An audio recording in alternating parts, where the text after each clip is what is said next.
All right, this thing on? It definitely is. I can hear it, even though I don't mean to be. Ah, there we are. How is everyone doing tonight? Me? I've had better weeks. Not gonna lie. But what are you gonna do? We're here.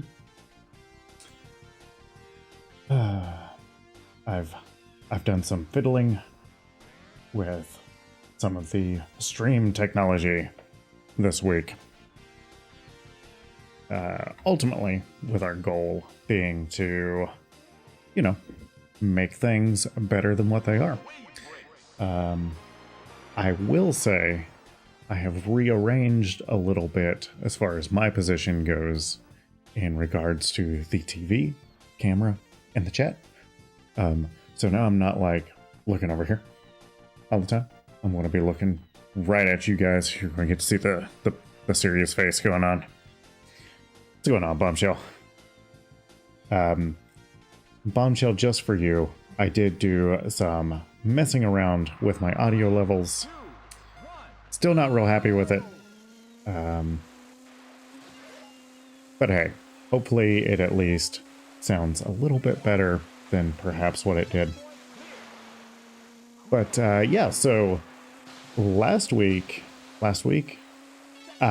Sunday on the stream, we had a personal best on Sunny Beach, and I didn't realize it until I posted it in the Wayfair Speedrun Discord.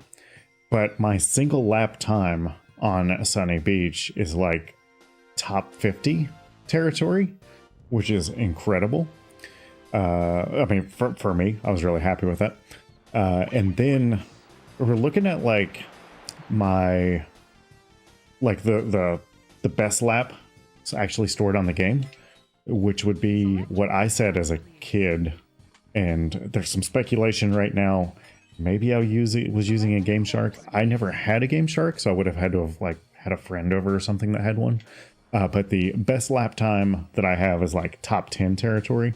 And I definitely didn't set a legit time as, like that as a kid. So, hey, Bombshell, glad to hear that the volume level is better.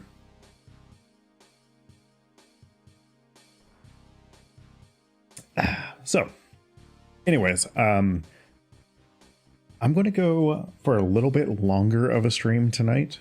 Like I said, it has not really been the best of weeks. And what I have personally learned through all of my streaming career, which is now, we're on day 24, is it's pretty good for me to kind of get away from everything. So that is what we're doing this evening.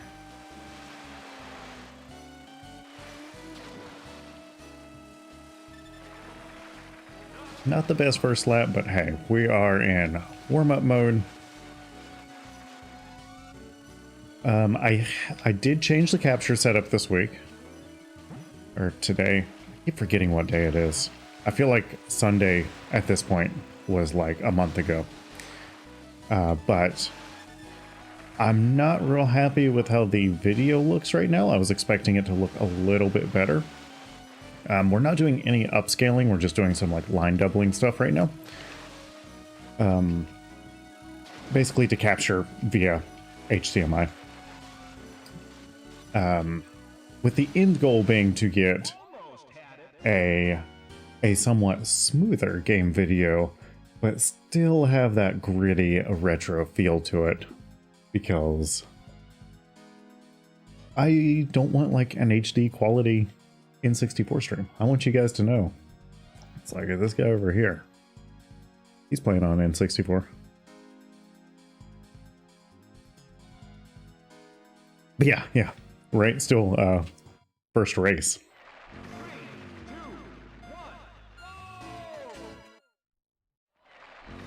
The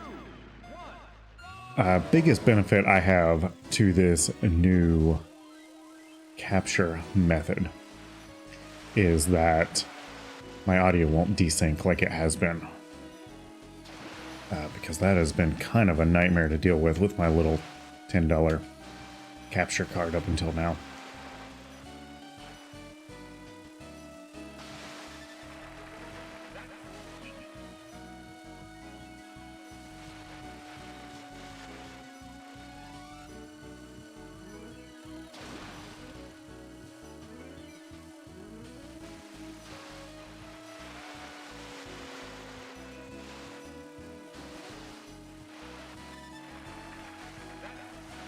But I will say the capture method that I am using, pretty excited about too, because I'm actually going to upgrade my webcam and start using my DSLR.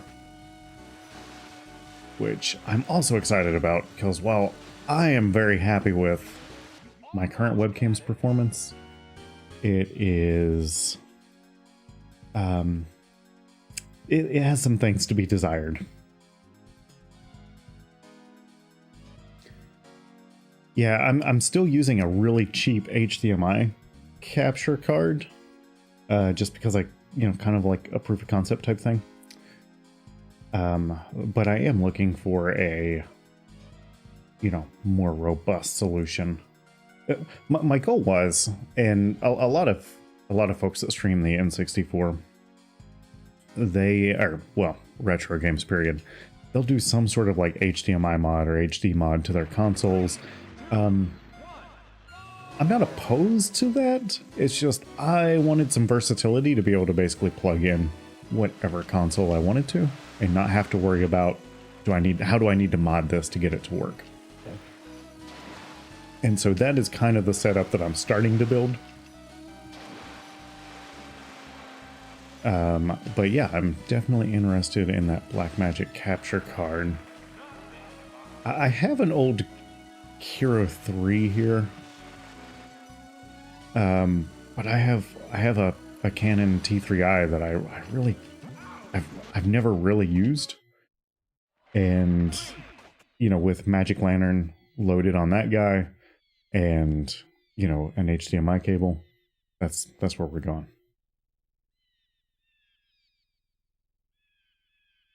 Blackmagic Design Intensity Shuttle. The deal I've got right now, it's like a... Oh, I see. See, I was looking for capture cards that had like RCA and S-Video. But like I don't know, you just don't get really great quality from RCA. So I did wind up getting a retro tank just for the line doubling and to convert it to HDMI without, introducing a whole lot of artifacting. And I really didn't want to do a whole lot to the actual video signal.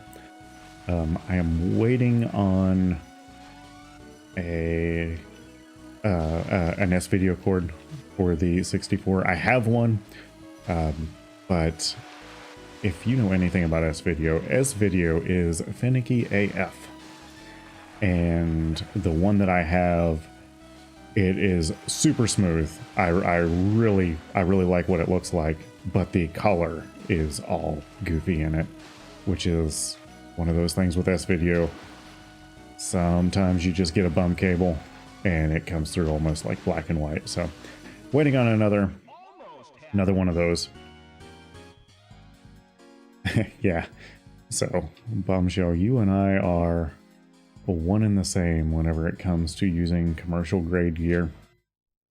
I'm probably land a little more on the prosumer side, or even I really like buying like retired pro gear or refurbished pro gear. I'm one of these people. I'm not afraid of refurbished products.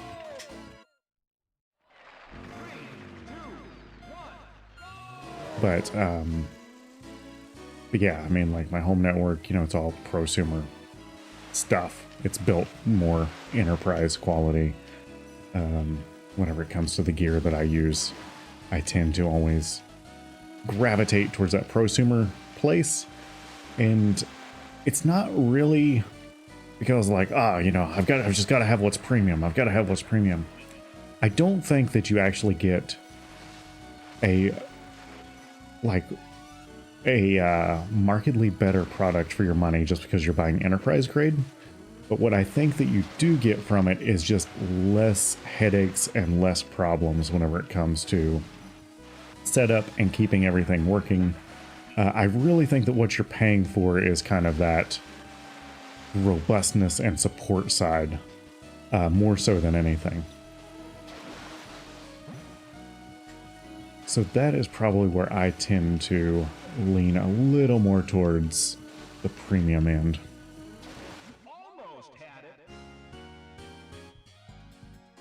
Yeah, and I'm all about adaptability.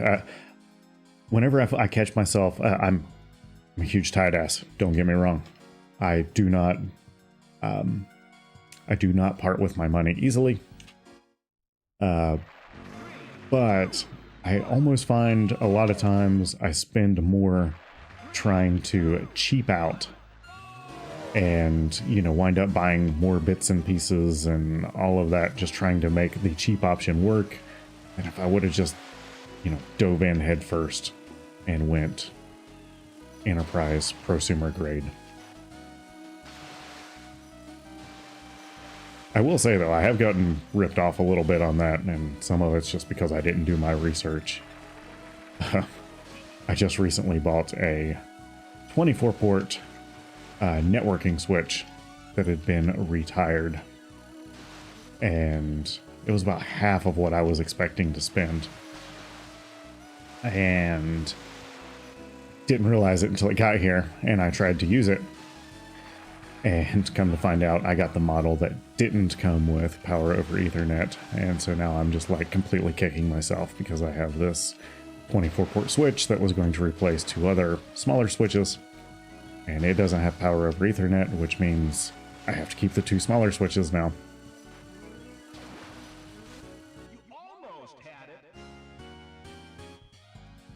Yeah, that's a good way to put it. Commercial gear is oriented towards work.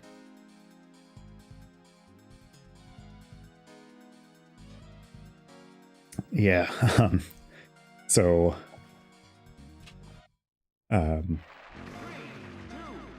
I first got, whenever I first upgraded my network here, it was after I moved. I'd always ran, like an all-in-one, Wi-Fi, switch, router, all that good stuff. Just, Now I'd spend a little bit of money on it, and I'd put, DDWRT or Tomato on it. I was always more of a Tomato fan. But where I moved from, the fastest internet package I could get was 6 megabytes per second. And that was on a good day. Most days we were lucky to get between 2 and 3.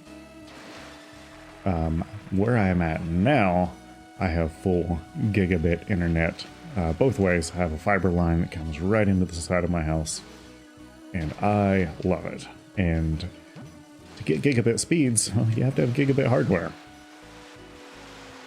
And so I went the Unify route, and I really like it. I'm a big fan. Especially with the Wi-Fi density here in the neighborhood. I am able to basically drop a bunch of low power access points everywhere instead of just trying to, drown everyone else out, which is really nice.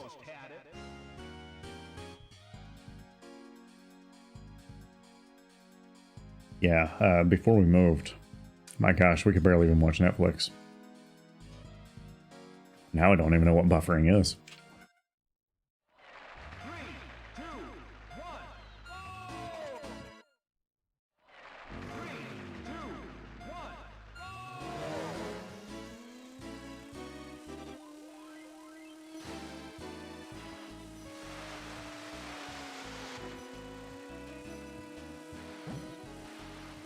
God, jeez.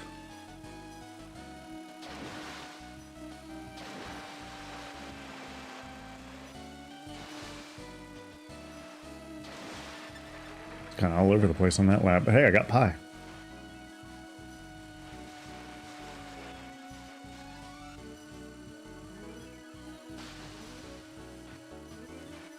I will say, you were saying you had a 10 megabyte switch.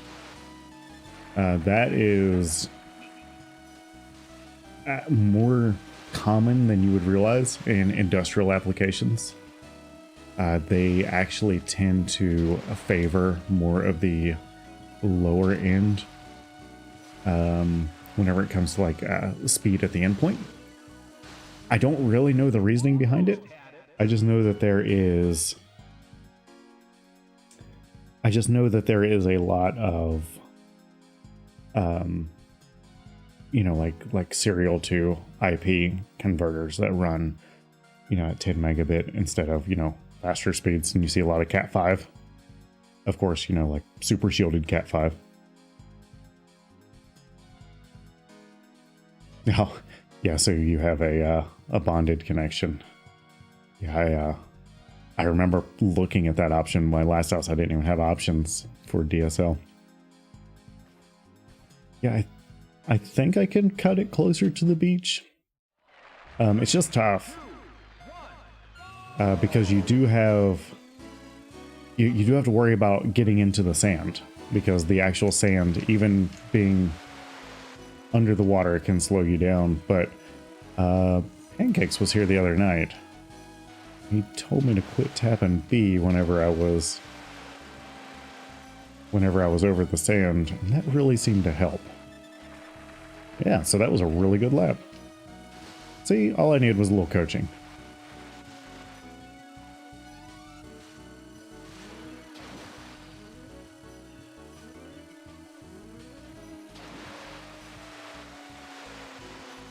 Holy crap. That's working incredible.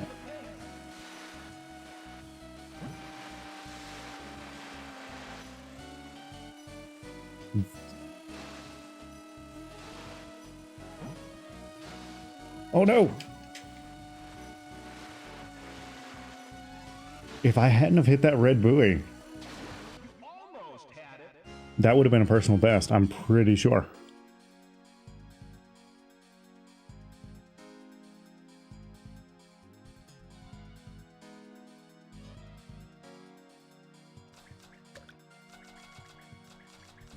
Give it a big old C, give it a big old L.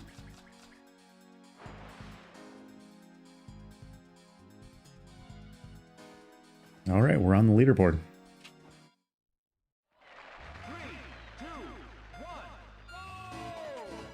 3, 2, 1. Yeah, it worked real good.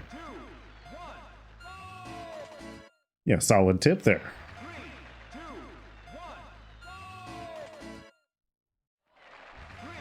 2, 1.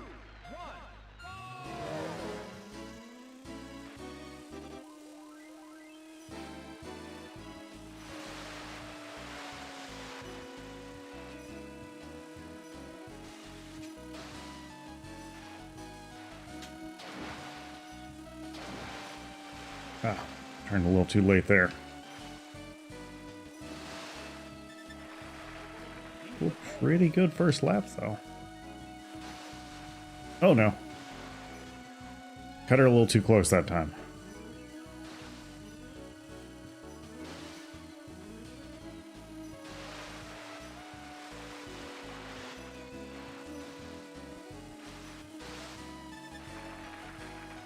All right, we got the plus 420 there.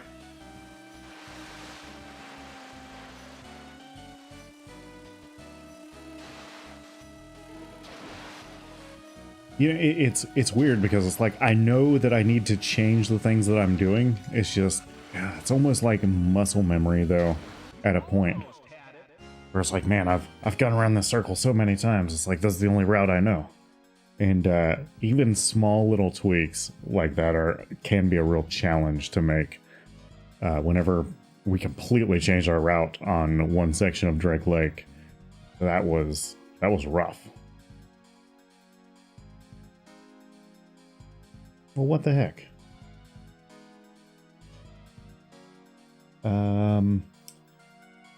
Not really sure why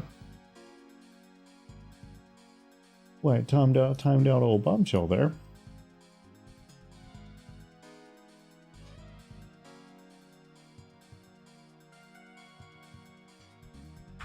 Let's see if we can fix that. So I turned on the Stream Elements chatbot after the last time, whenever we had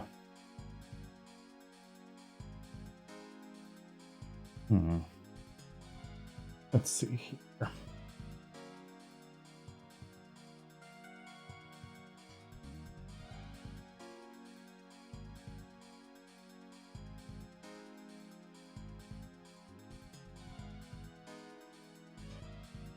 Yeah, we had someone stop in and decided to do a little bit of spamming, and I really didn't appreciate that.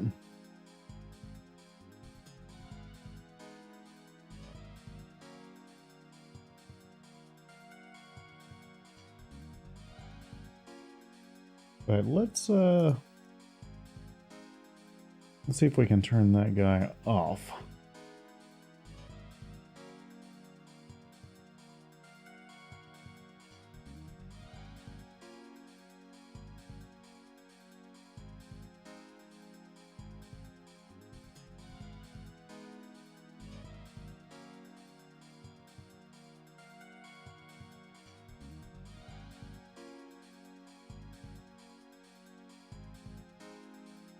Let's see here.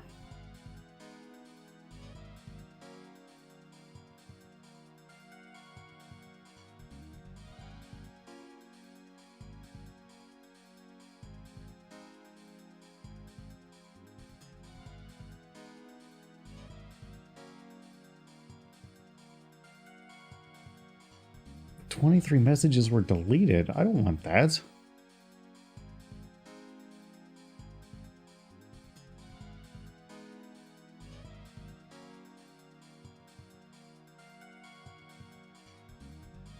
Undo.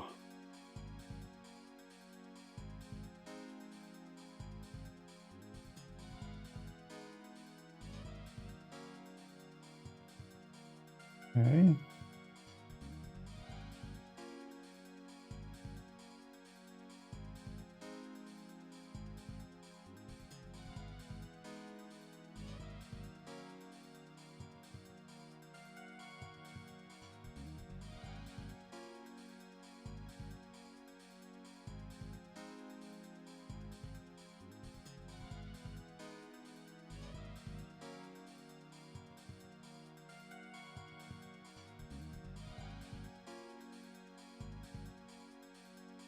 Let's see here. Oh, we're going to fix this.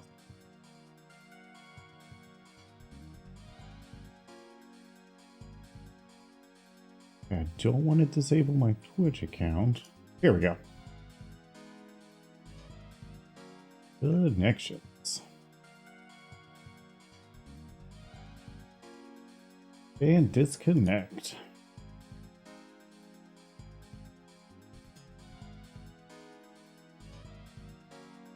All right, Bombshell.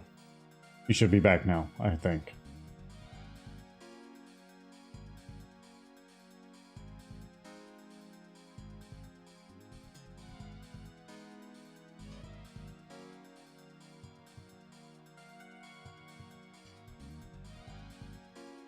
I hope you're back.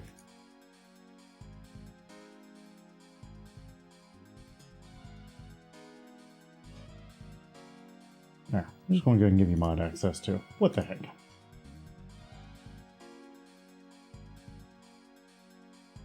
Oh my goodness. Talk about a crisis. I don't either. I didn't... I really don't like that it didn't, you know, like, give me any options. Just like, hey, screw this guy.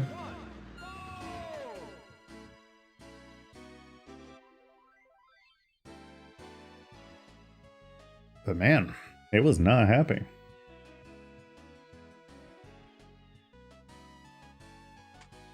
maybe you looked at it funny. I don't know.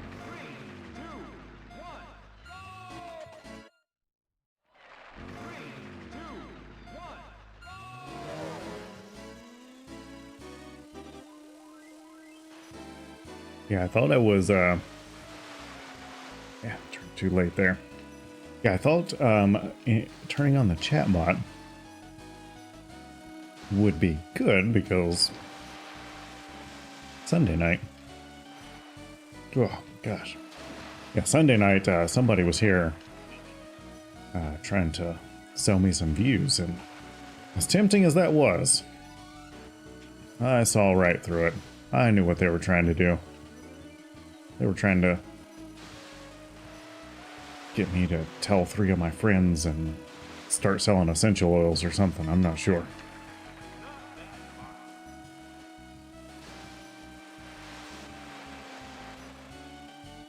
I knew I should have just kept with the Streamlabs chatbot and just, you know, turned it up a little bit. But hey, this is how we learn things.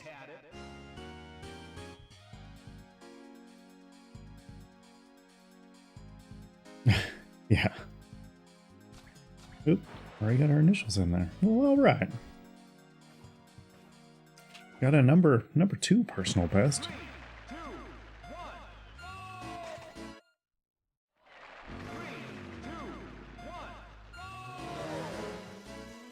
Tell you what, Bombshell, I've really been enjoying this other stream that you told me about. Whenever we first rated it and I showed up, I was like, man, there's a lot going on here. And I don't know that I was into it to start with, but every time I showed up, it's just like it grew on me a little bit more. And I am really excited whenever he transforms into Space Ghost.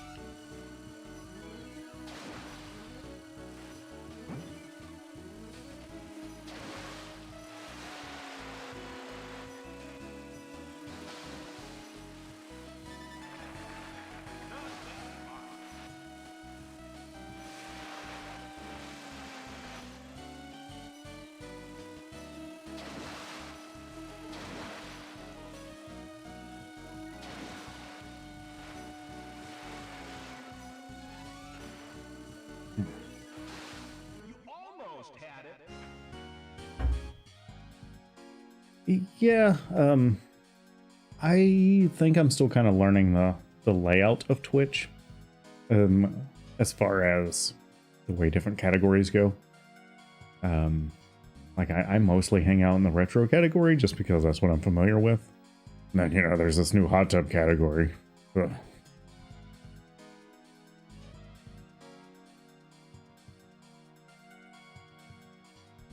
But I have found myself just following a lot of people.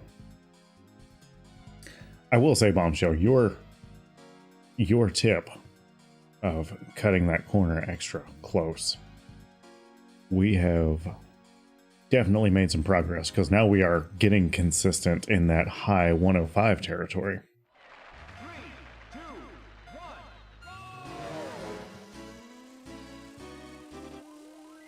And those single lap times, though, it was really funny because, like, I posted in the Wave Race Discord, you know, my new personal best of 105.7. And someone there is like, are we just going to ignore this guy's single lap time? I was like, huh? It's like, I didn't even pick up on that, you know, my single lap time was, it's starting to get very good. I'm still nowhere near, you know, competitive as far as, you know, the really, really good folks. But it's really awesome to kind of see, you know, that, you know, I am at amateur level. Yeah, cut it a little close on that one.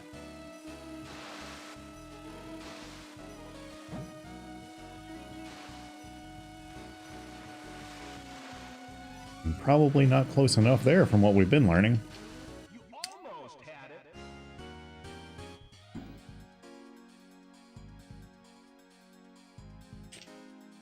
Yeah.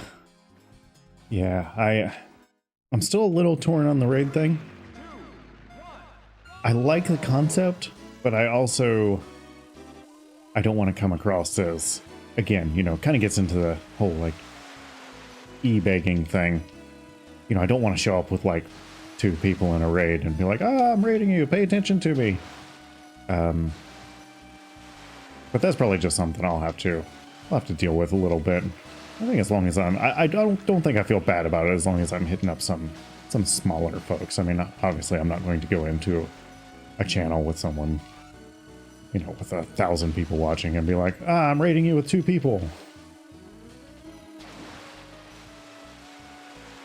But I'm all for supporting some smaller folks, so we will make sure that we do some raiding tonight. But it's gonna be a late one tonight because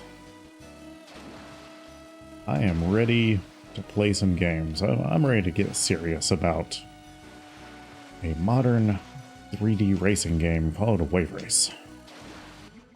Man, that was close.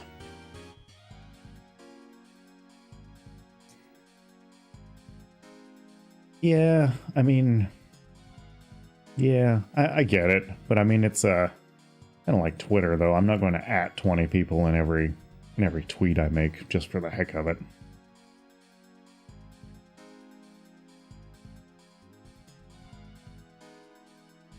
Hey, pancakes. Yeah, that's actually what we've been working on this evening, is being more aggressive whenever it comes to the beaches. But I'm really happy because we're consistently in that 105.7, 105.8 mark. See, look at this. I turn off the I turn off the chat bot because it banned someone that I didn't want to get banned. Yeah. Listen, if they're not offering to sell me those pills that make your weenie bigger, I don't want to have anything to do with it.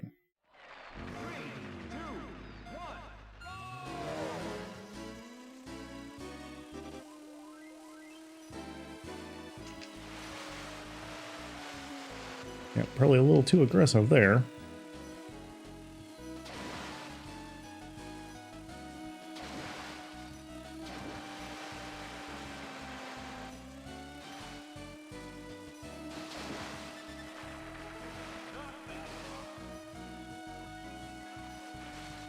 Yep, did it again. Yes, this one's going to be a little slower, but it's all about those small improvements.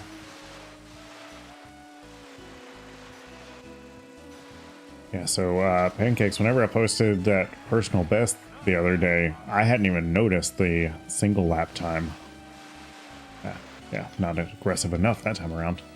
Yeah, I was so focused on just my 3 lap. I was like, oh, holy crap, that's pretty cool.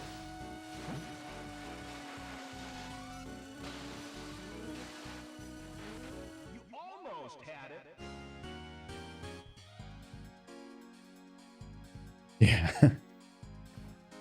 Yeah, that the one that's like, oh, yeah, no worries, Bombshell. I just added you to the mod group to make sure we got you around that little temporary, you know, pause that you got there.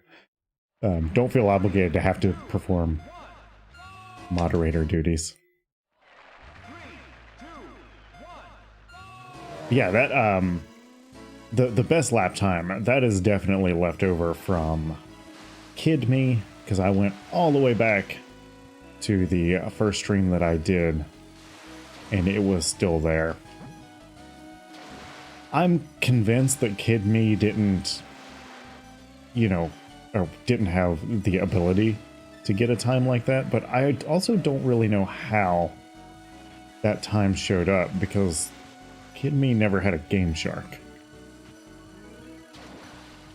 So I'm a little confused with the origins of it. The only thing I could think is I either loaned my cartridge to a friend who possibly had a Game Shark, or someone came over with a Game Shark, I never had a Game Shark. I'm not really familiar with the Game Shark for the 64 particularly. In my Genesis days, I was a Game Genie guy. But yeah, I was never in personal best. Getting better. Yeah, I was never into, I don't know, I was never really into the Game Shark territory. I suppose that that's an option.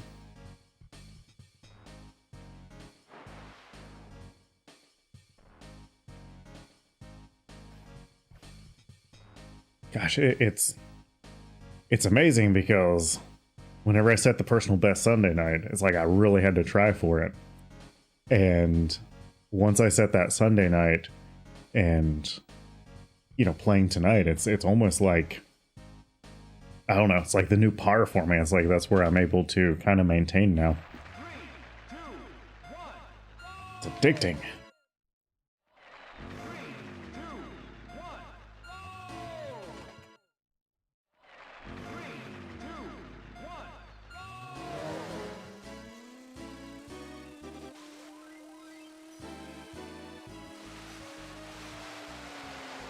Get a little too close there.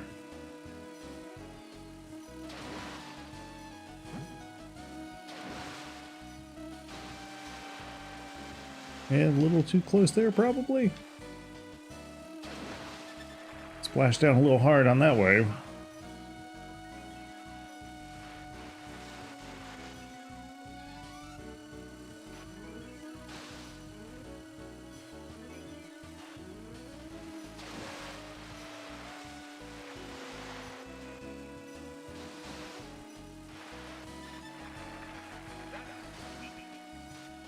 Pretty slow this time around.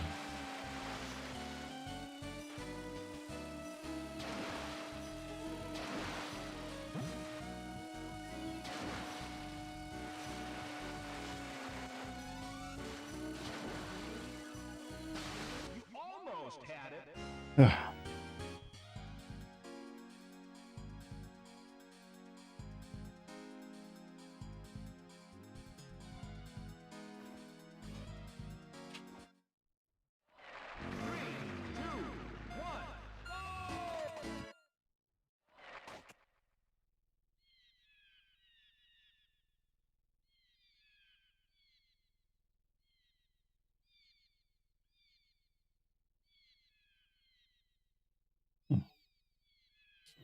Interesting.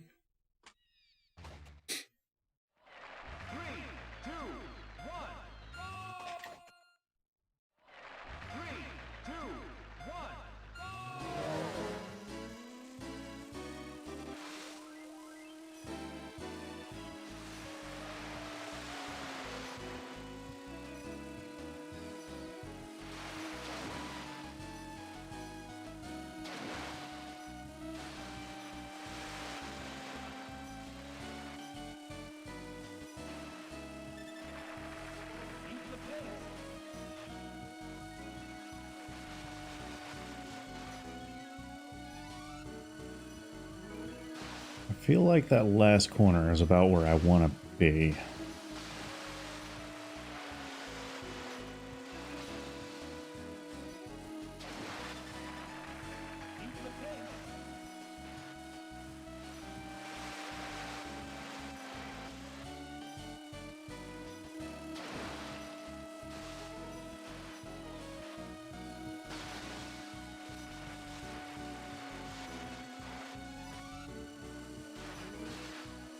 Oh,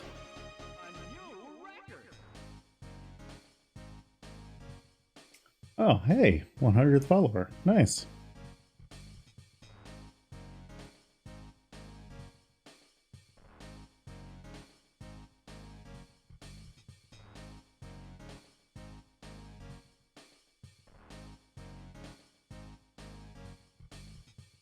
Yeah, I didn't notice that. It was a good old number 100. Glad I could have that honor, sir. Hey, MDK.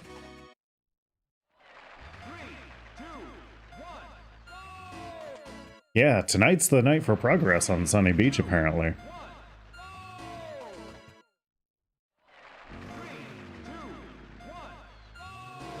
I'm telling you, man, it was that breakthrough advice that I got to cut it closer on the ends of the beach there. I think once I really get that down, we're going to be able to consistently be in the low 105 territory.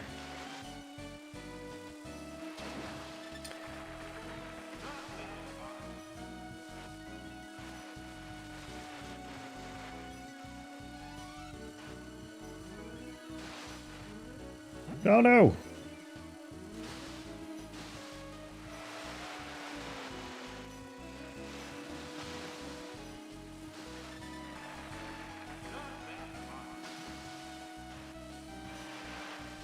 Yep, too close there. Hey, we can't break the record every time. Gotta save some personal best for later in the night. You almost had it.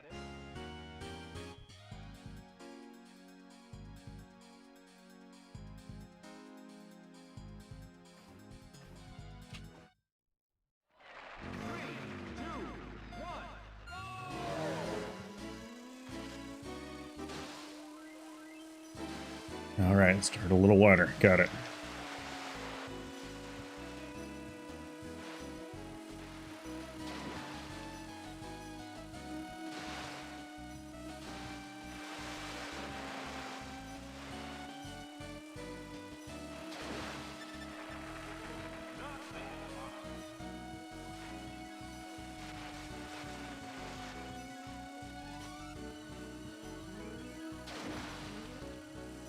Yeah.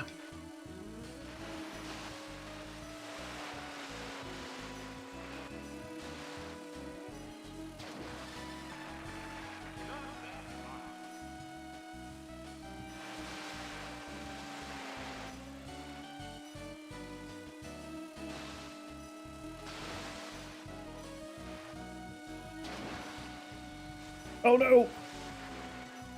Oh, I thought I was going to throw it away right there. Ah. I'll tell you what, if I could break into the 104 territory, I am going to be ecstatic. Wide entrance, narrow exit. Got it.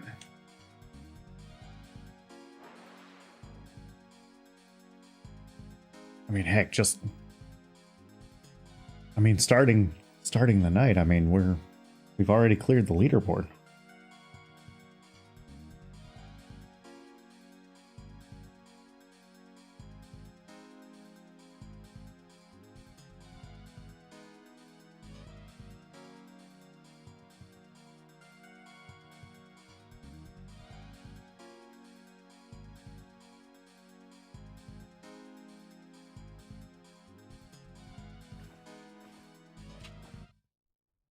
All right, let's do this. Whenever I sat down to play tonight, I really didn't think I would be throwing down so many personal bests just one after the other.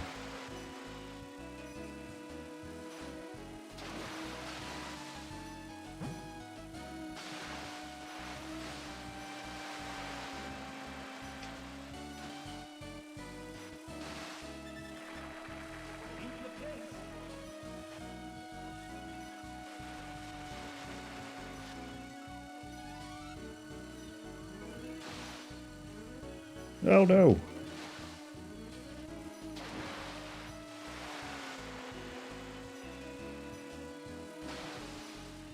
Not the best second lap.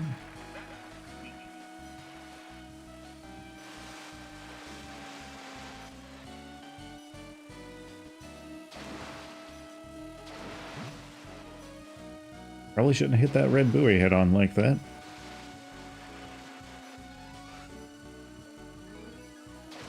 You almost had it.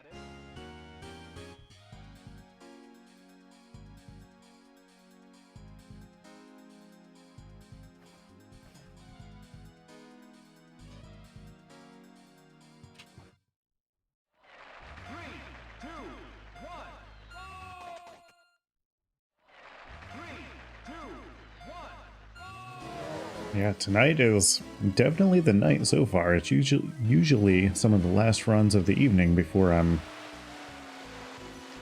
throwing down the peanut butter. Yeah.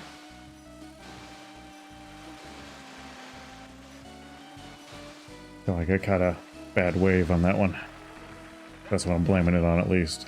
Daggone RNG, am I right?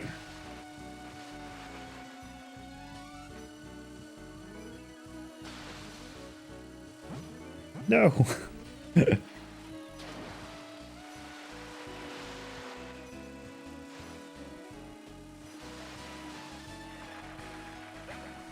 Yeah, this one's going to be pretty gross.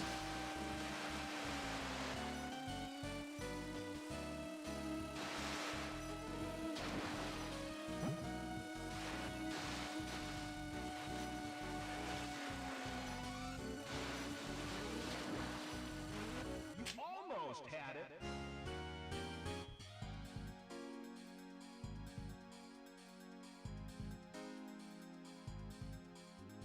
Start slightly turning at the second turn. Give yourself a good angle.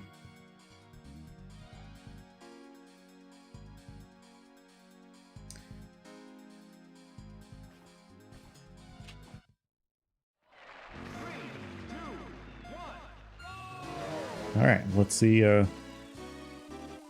we can do here.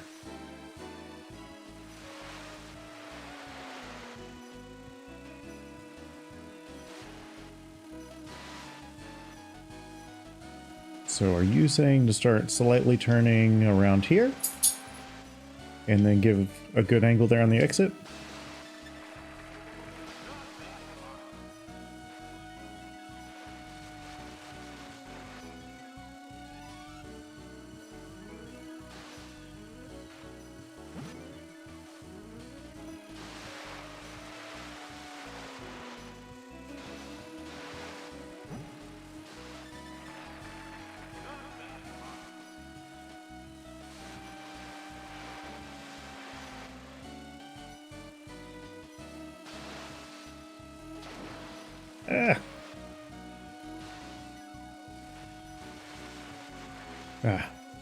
Definitely not tight enough there.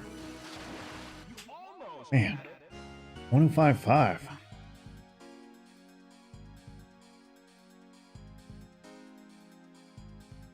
always get excited when Pancake says, "Oh, I'm going to the PC." That means he's going to spot something.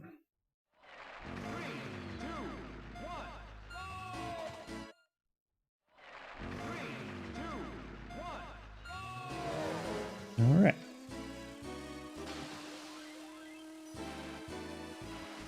Whenever I first started, playing Wave Race, as far as streaming it, I was watching a lot of videos of how other players were doing things, and I got to the point where I think it was a little overwhelming for me and I quit. But now I think I'm to that point to where I need to start watching some game footage again. I need to see what's up.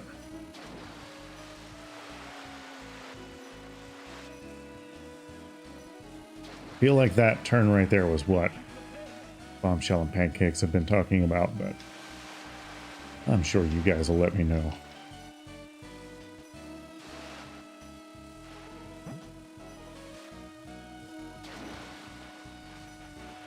Oh, no, that was ugly.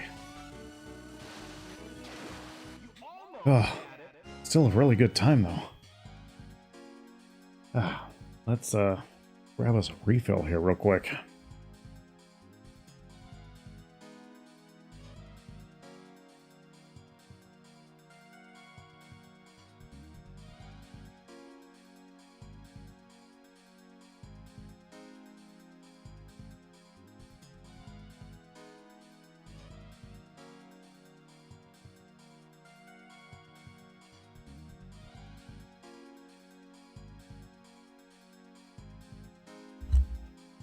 All right.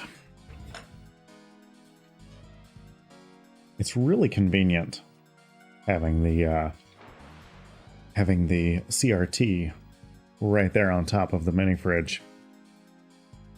Yeah, I'm really happy with the consistency. Because it was like once we broke that 105 territory, it's like we were consistent, high 106. Then it was like mid 106, obviously. But man, once we got into 105, it's like there was no stopping us. It just happened all at once.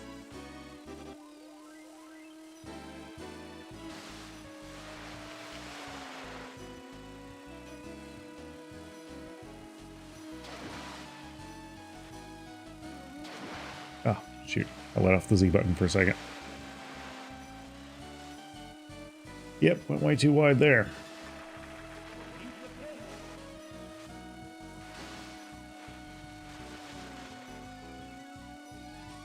I'm feeling really good about that first turn.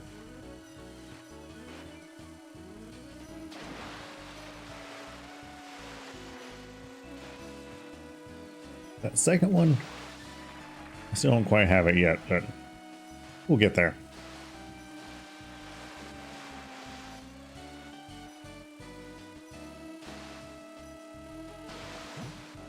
Oh no! Pinball!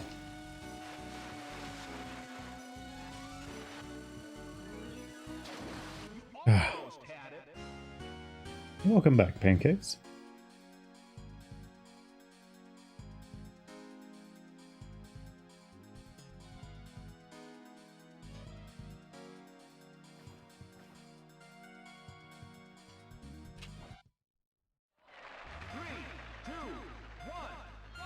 Yeah, MTK, the waves are still kind of my nemesis. It's like, I know they're there, and I know that there's things that I need to be doing, to optimize the waves. It's just, it's almost too much.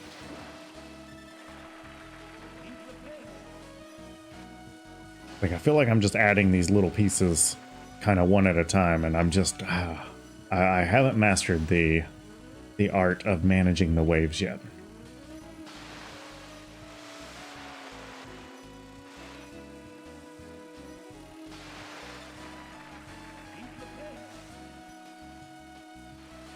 Who would have thought there'd be so much to a game to where the track is literally just you going in circles?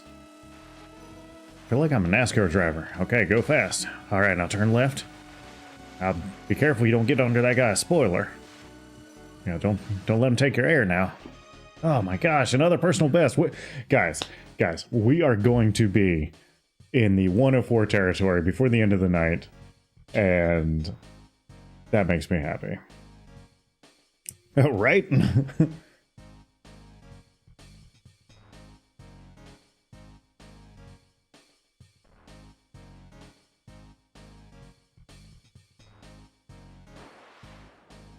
I mean, I'm excited.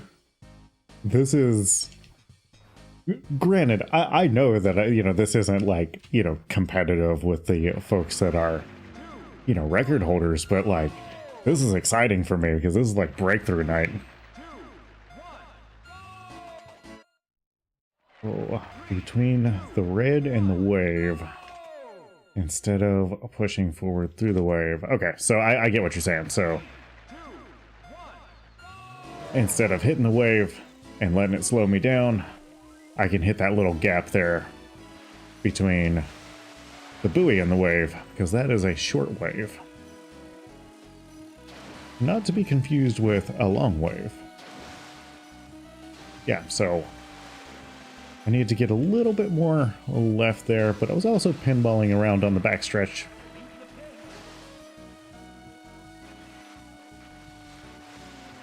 I'm gonna blame Kyle Busch for that one. I'm sure he had something to do with it.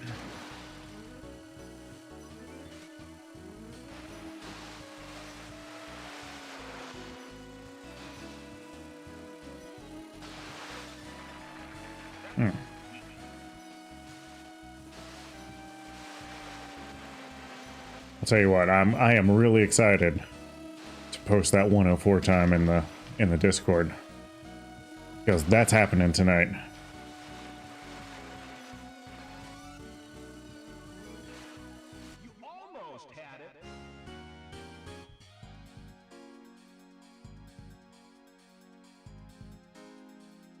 Yeah, tonight is the night that we break into 104. It's going to happen.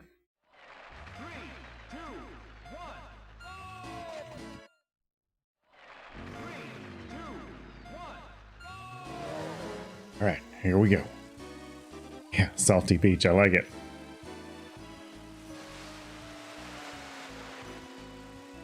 Ooh.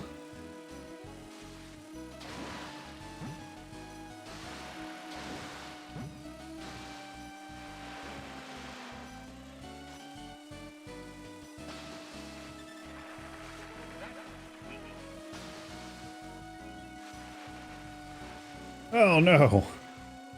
Well, we're not going to get 104 on this one, but we're going to keep going, hone our skills a little bit.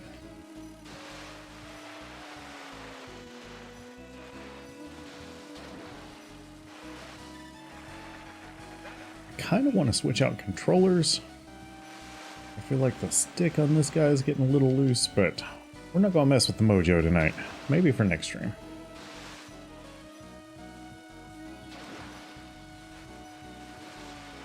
Oh, that was not good.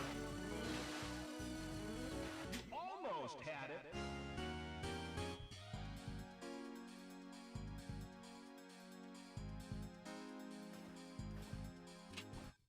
3, 2,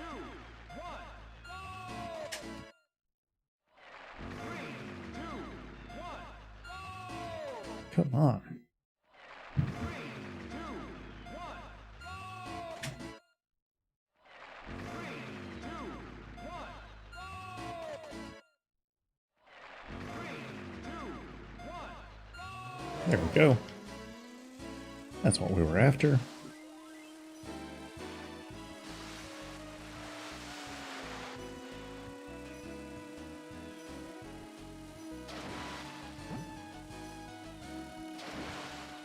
Oh no. I just did exactly what MDK told me not to do.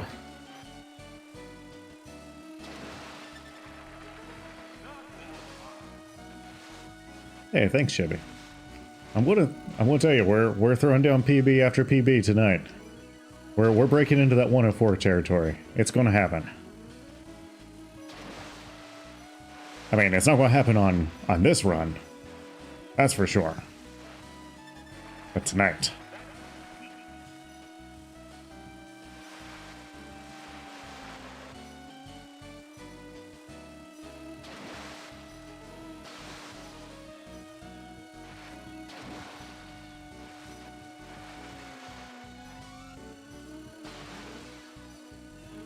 Almost had it.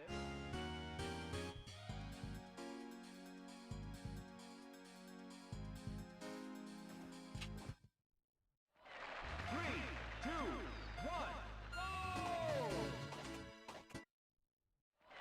3, 2, 1. Ah, 3, 2, 1. 3, 2, 1. 3, 2, 1. hmm. 3, 2, 1.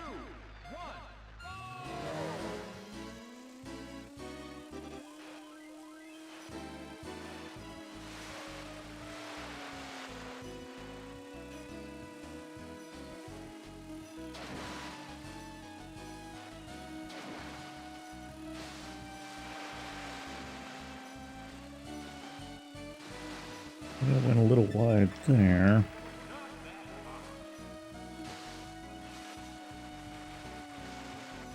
Got that guy a little close. It's like I know where I want to go. Just getting this guy to put his water scooter right where it needs to be is a challenge.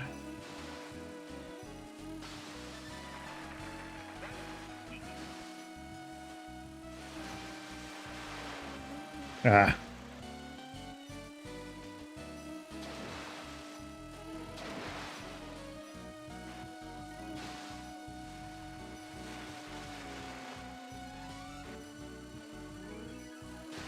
You almost had it. Still in the 105s. And again, not the best run. But still, good.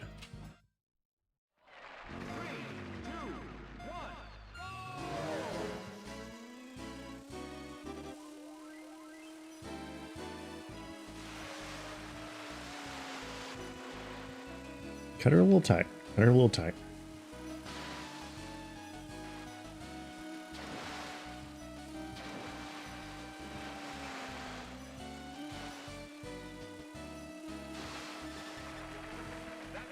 I'll get the old 444s there.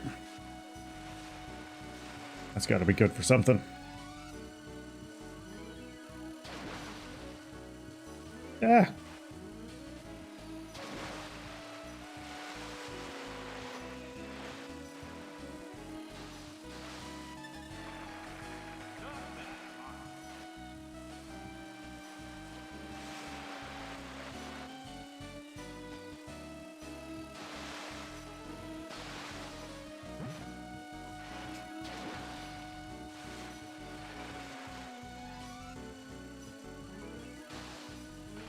You almost had it. Okay, in between the base of the sand and the top of the water. As in, where you can see the sand under the water, or literally where the sand meets the water.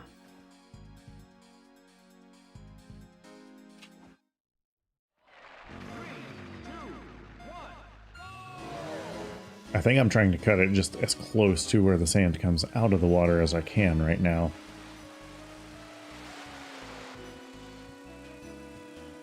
Gotcha.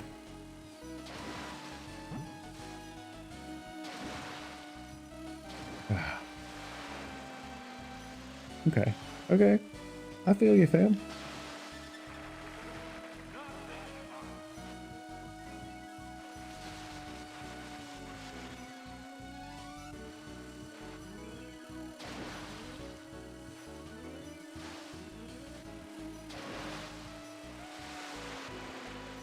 Oh, shoot.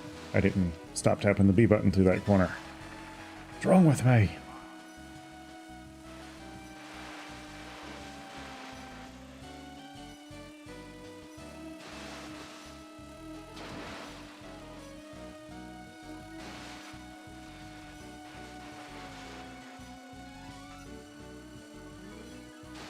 You almost had it. I got you.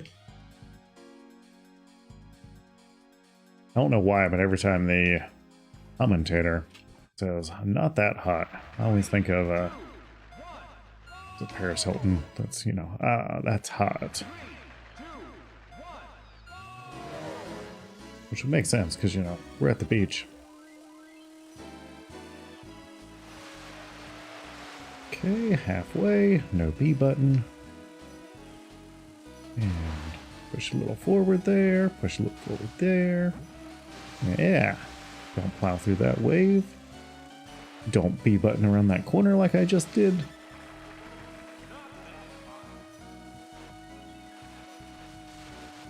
Split the difference there. Don't B button.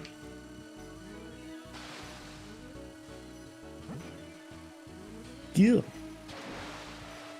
Got a little loose there. Got in some of that Quaker State motor oil, One Tough motor oil.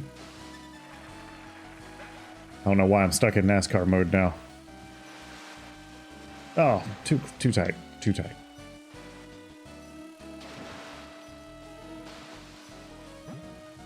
All right, don't pinball the buoys now.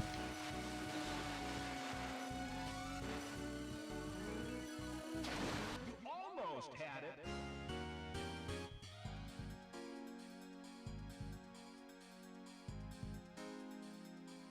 Man, see, why couldn't the water level just always be consistent?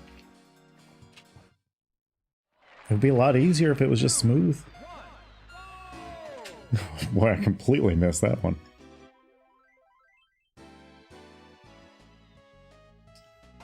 I used to be a huge NASCAR fan. This is back when it was still the Winston Cup.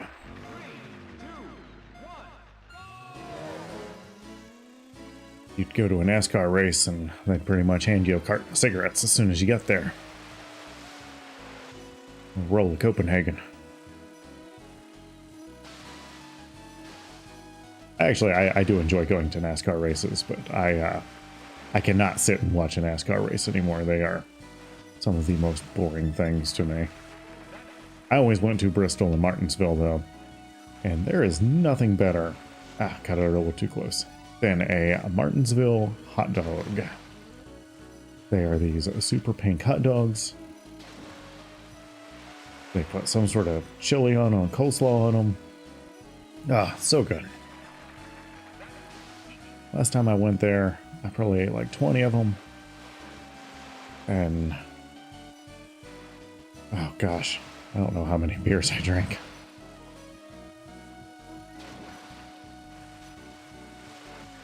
The one thing I remember most about Martinsville was there was a guy going around with a beer bong. And it was almost like a trophy. It's like he's carrying it around like real proud of it.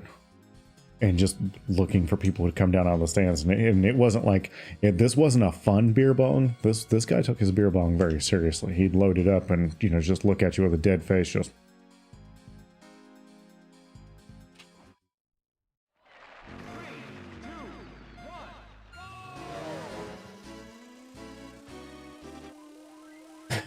We also have a funny story about going to Martinsville. So, I was going with Fried Bologna, who we've been streaming Toe Jam and Earl with. I don't remember. He had gotten free tickets or something. He was driving. I was the navigator. Martinsville is in Virginia, and we were going from Ohio to Martinsville. And I'm navigating. We're having a good old time. You know, we're listening to some tunes. You know, we're rocking out. And then we start seeing signs, welcome to North Carolina. And that's whenever I realized I had failed as a navigator. We had completely missed our turn. And we were a whole state off of where we were supposed to be.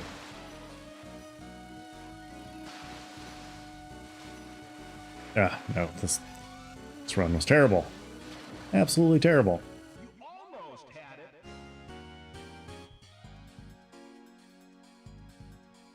it. See, I don't remember. I don't remember that at all. All I remember was I had a good time whenever we went to Martinsville. 3, 2, 1. But I pretty much have a good time all the time. Except when I don't, like this week.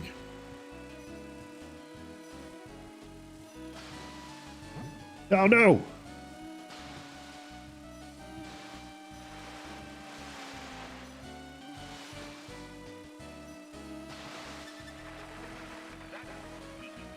I always really liked Bristol too, but I guess Martinsville and Bristol are pretty much the same in this category, but the parking is just a friggin' nightmare. It's like, you go to the track, you sit out in the sun all day, you know, drinking plenty of fluids, and then you've got to walk like 5 miles back to the car. You know, friggin' sea of people. All of them that have, you know, drank just as much as you have.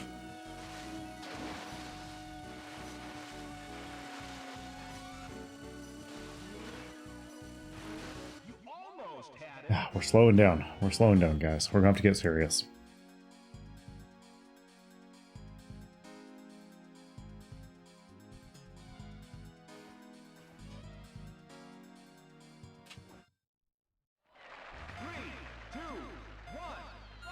I wonder if DoorDash would deliver a hot dog. That sounds really good right now. Yeah, all the way from Martinsville. I did try to get them to deliver a Whataburger from Texas to a friend in Ohio, because I thought it would be hilarious, and I was fully prepared to compensate a driver well for that. And a fun fact, they will not deliver a Whataburger from Texas to Ohio. Yeah, so at least they wouldn't whenever I tried it.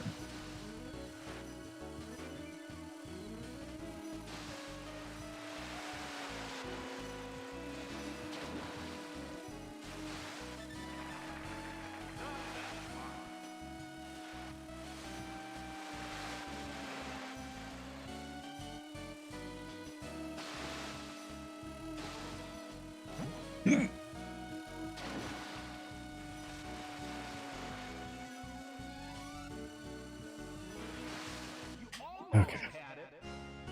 We're getting there. We're getting there.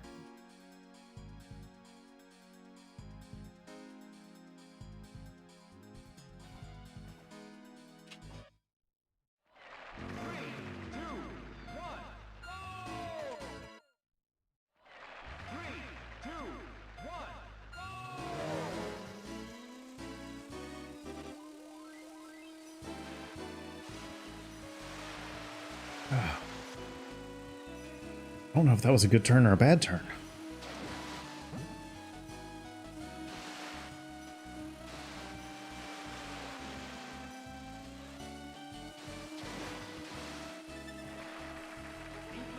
Pretty good first lap. Can't argue with that. Oh, no. I got too excited.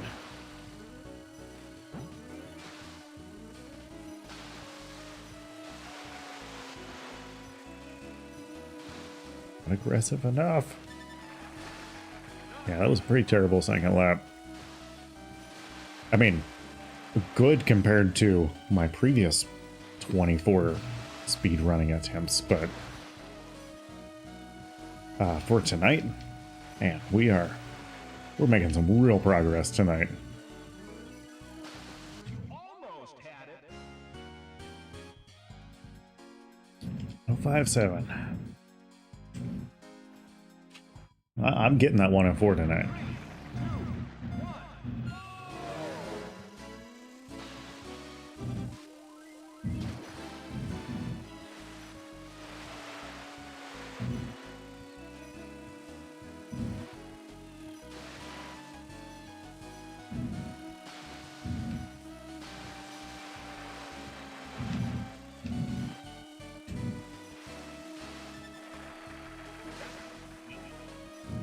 Not the fastest first lap. Oh no. We beached her.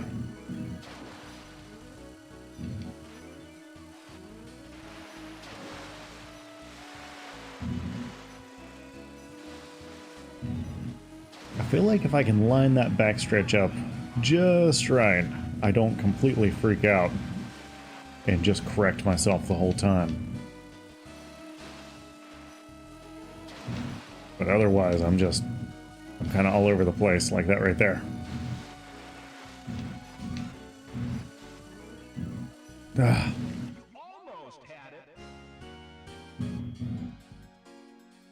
it. Yeah, it just kicked on. Is it coming through a bit much, I assume?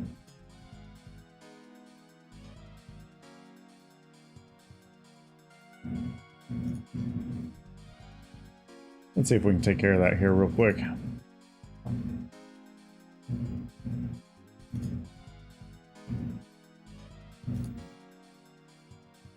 There, that should have helped out a little bit.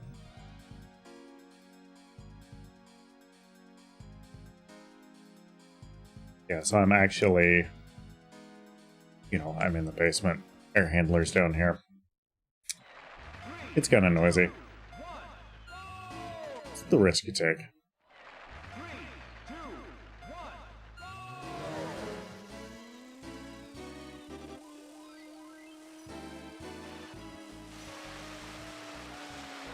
Back in my podcasting days, I would have turned all of that off and just suffered through it.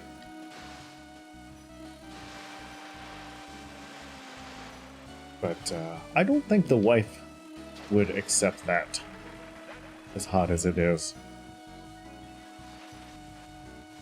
I have a feeling she'd be pretty upset if I said, you know what, I'll turn off the AC for a while. I mean, honestly, the basement would stay cool enough, but her and the kid, they'd probably warm up a bit.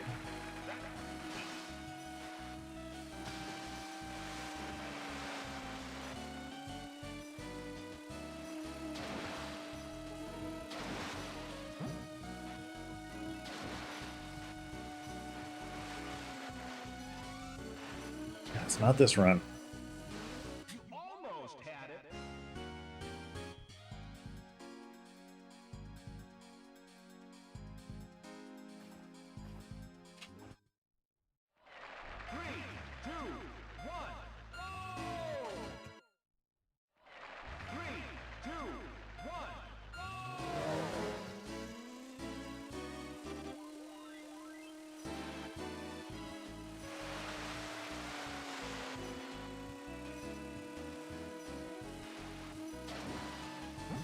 And we're in pinball mode.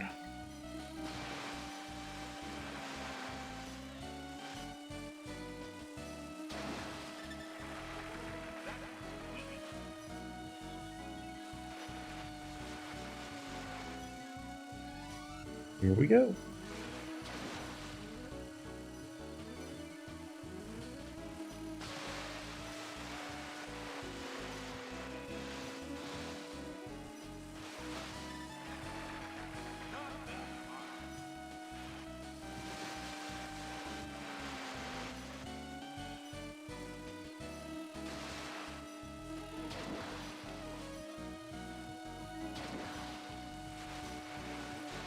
Yeah, I really need to do a little bit of sound treatment in my basement.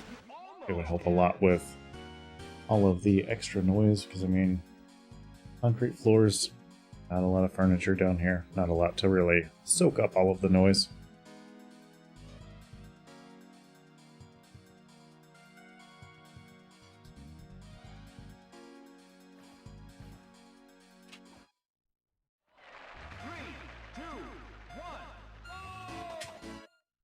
It's funny, whenever we started the night, I would have been really happy with a 105.8.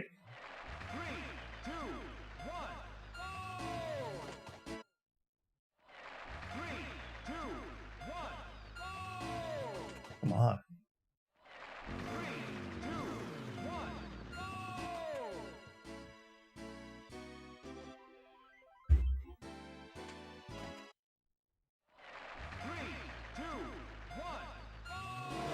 All right, here we go.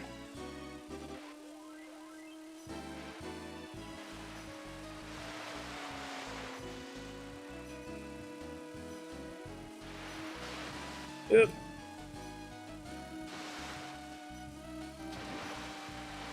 And it is really tough to cut between the wave and that red buoy on the first lap, second turn.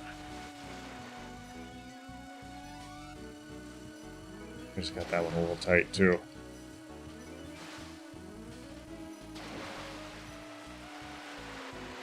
And that one not tight enough.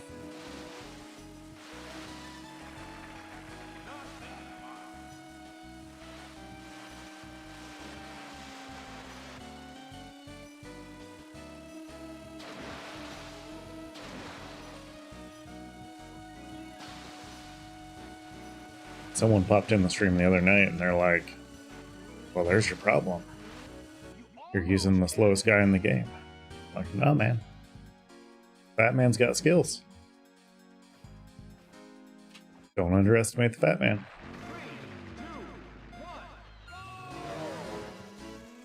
He just gets out there, you get that inertia moving. He knows what's up.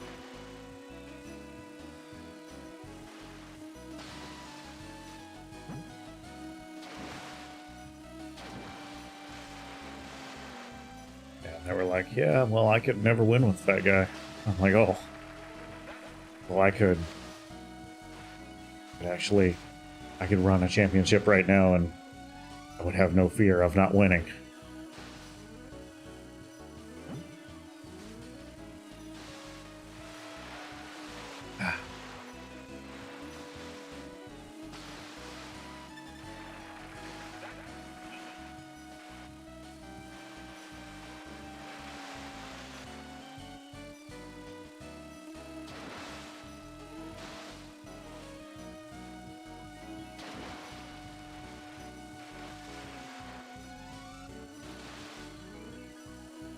Almost had it.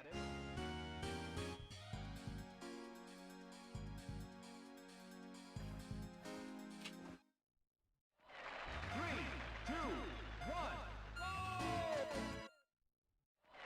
3, 2, 1. Well, that settles it, MDK. We're just going to have to go faster. Why didn't anyone tell me this sooner? We'll go fast. That's our new strategy.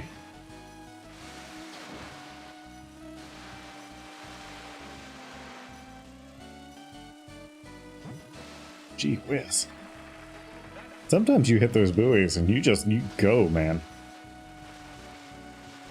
You've ever watched those videos on YouTube of the people with the giant exercise balls, you know, running into each other? That's what it kind of reminds me of. Yeah, they just kind of send it. Now see, I felt like that was a very fast second lap. And according to the time split, it wasn't so fast.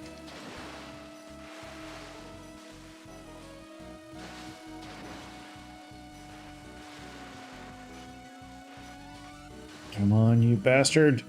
Oh! No. That's so close.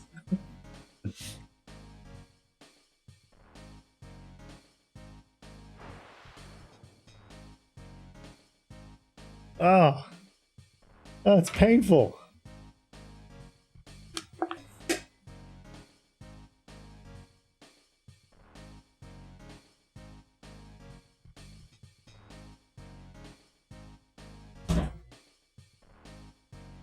Right? That's even worse than the last one.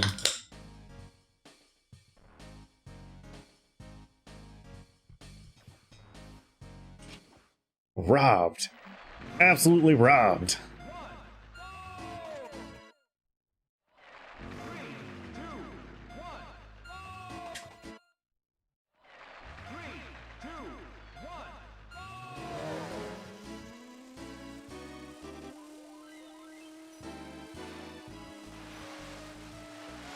Ah, got that way too tight.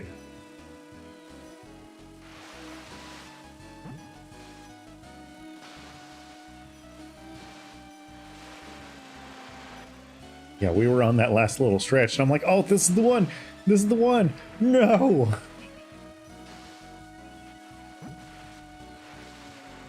I'm telling you guys, we're getting 104 tonight. I kind of want to change the stream title to The Race to 104.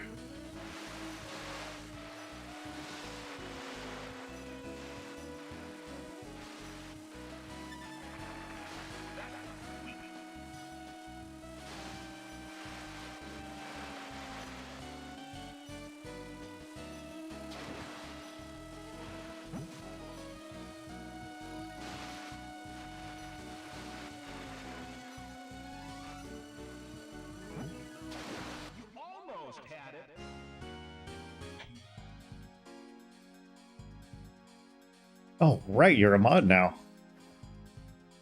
I don't know. Something about the race to 104.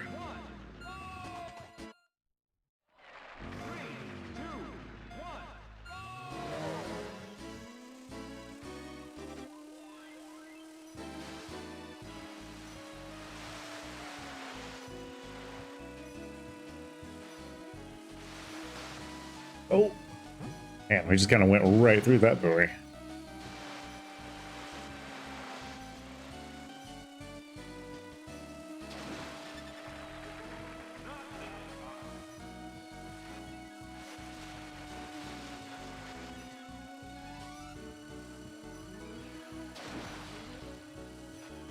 Yeah, tonight's the night. I mean, we're right there. This will be the first night that I've ever, you know, I've ever drawn that line in the sand, but by God, we're going to get it. I can taste it. Oh, no.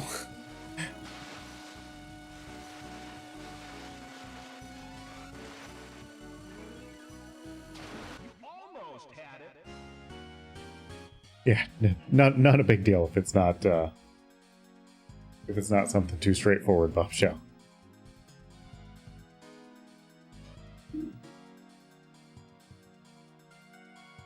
I'm throwing down the gauntlet. We're doing it. 3, 2, 1.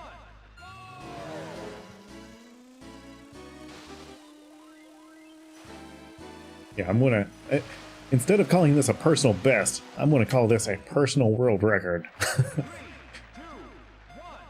I need this.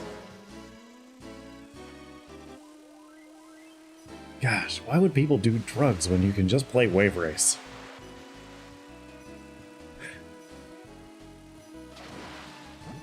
Oh no. 3, 2, 1.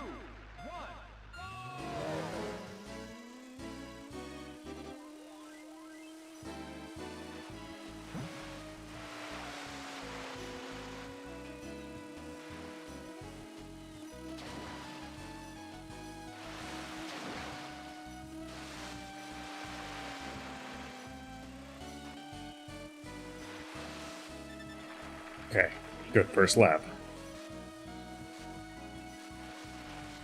Oh, got it too close in the second lap.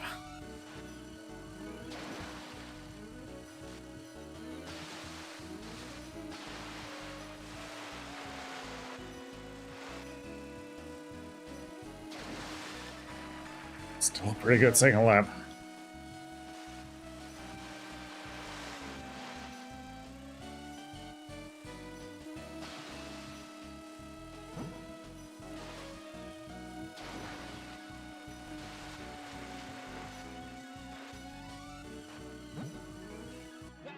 Oh no! It gets worse. Why, wait, praise gods, why? Yeah, no worries, Bombshell. Look at that. Look at that.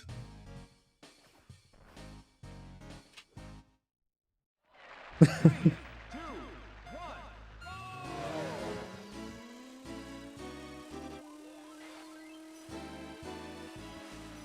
Hey, thanks for the follow, Tokyo Down. Appreciate that. You are here just in time because we are setting a personal world record tonight of 104 something. We are very, very close. It's not going to be this one. But by God, it's happening tonight. Tonight is the night.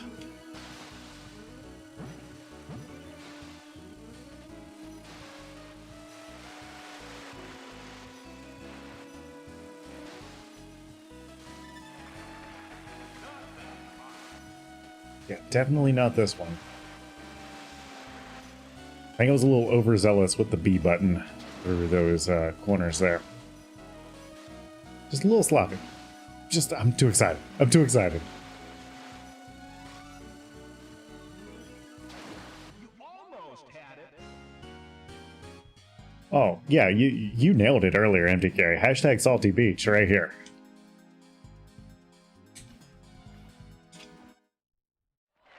3, 2, 1.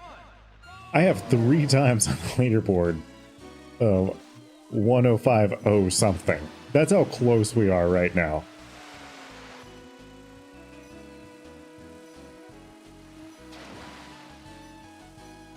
I haven't even been looking at my single lap times, which, you know, by the screenshot I posted the other day, you guys probably figured out I wasn't paying attention to that anyway, but...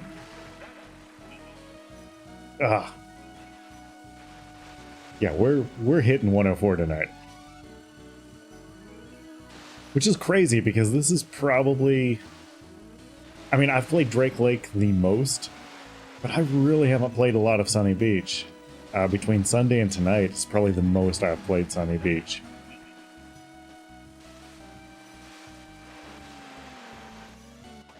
Yeah, we're not gonna continue on there.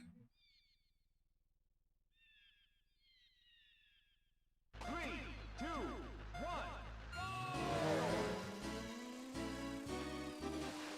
1. All right.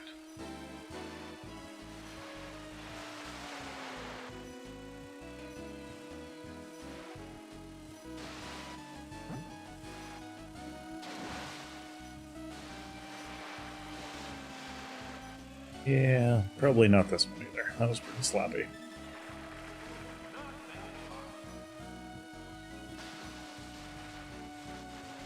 Yeah, cut a little tight there. It's all right. We need the practice.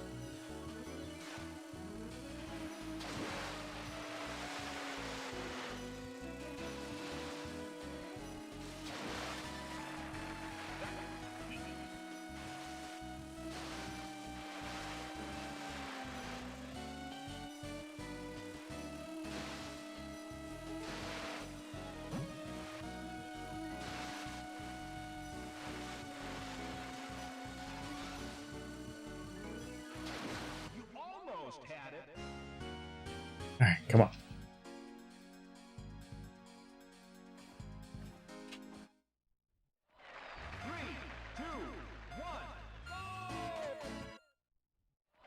Yeah, I hope you guys are ready for me to just absolutely lose it whenever we actually hit 104.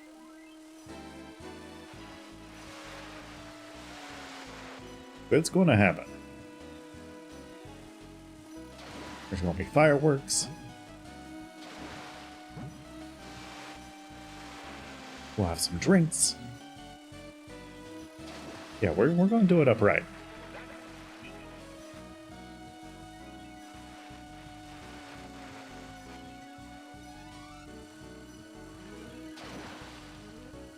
We'll have a press conference afterwards.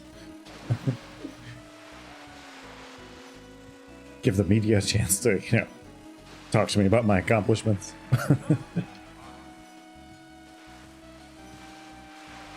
Nope. Nope, nope, nope. Hey, we'll be completely honest. I've seen a lot of talk about the Olympics, but I really haven't looked into what they are.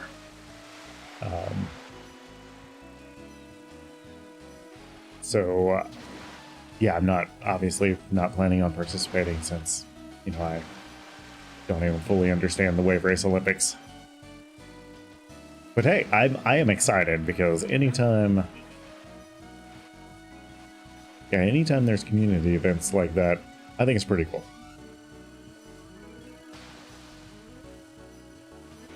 I mean, we've got a game right now that's older than many of its players, I think. And it still has things like the Olympics going on.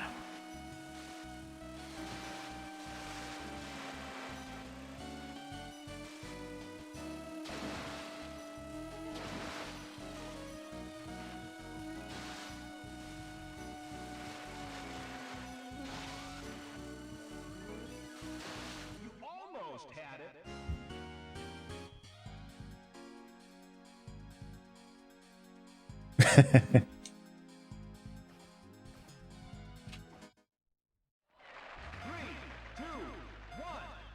Well, consider this your official pre-game show for the Wave Race Olympics, because we're getting ready to throw down a 104.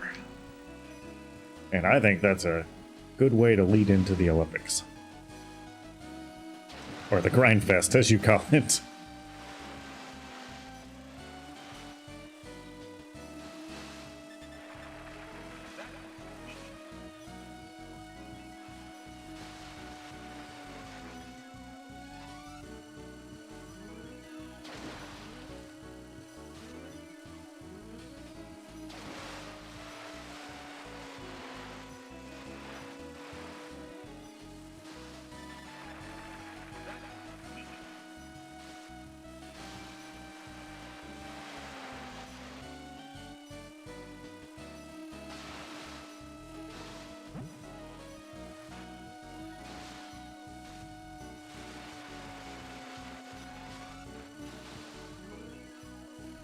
You almost had it.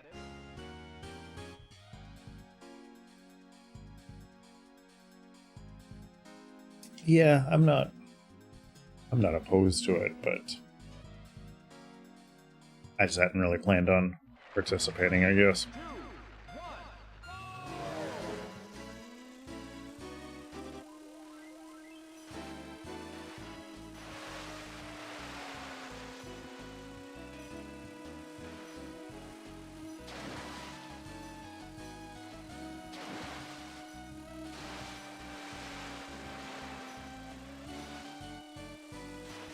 I feel like I'm still kind of learning the game.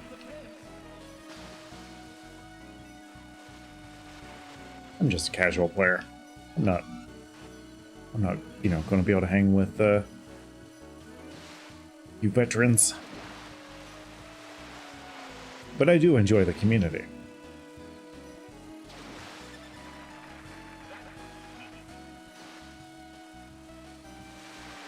I will definitely participate from a spectator standpoint. Oh no!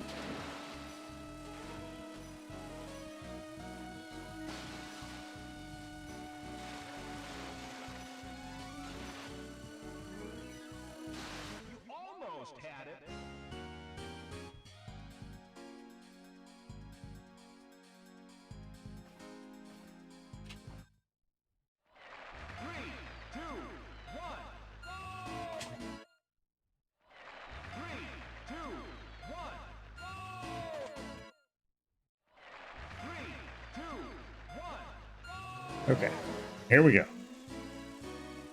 104, here we come.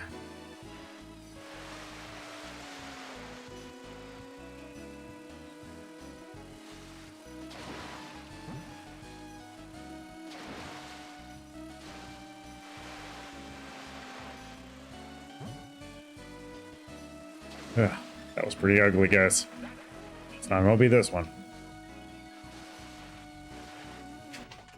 We're actually gonna restart. I try to reserve the restarts a bit because I feel like that can be annoying to watch. But in this current grind to 104, the gloves are off.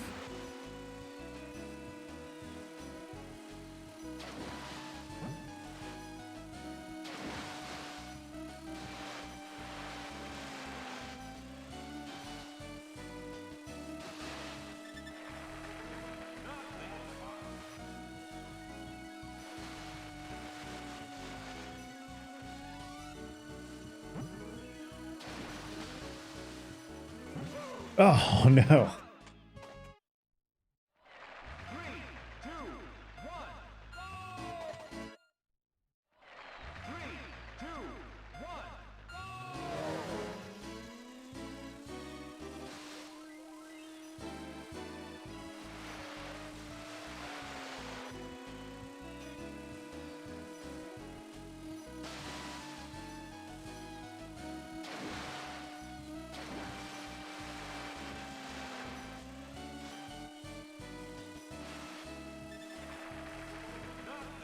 Pretty slow first lap.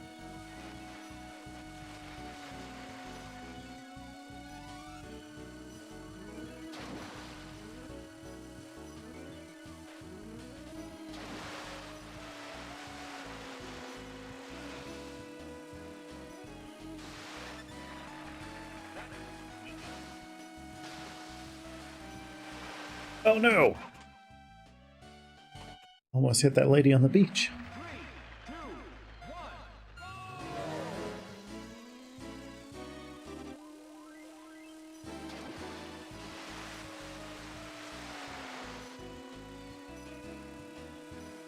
All right, go fast.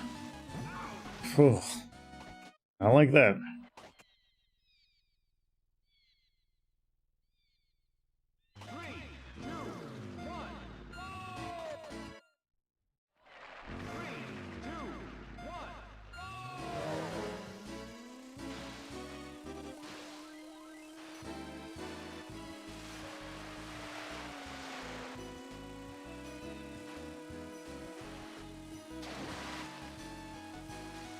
Let's see if we can get a good break here. Stay high for me, water level. All right, good first lap. That's what we're after.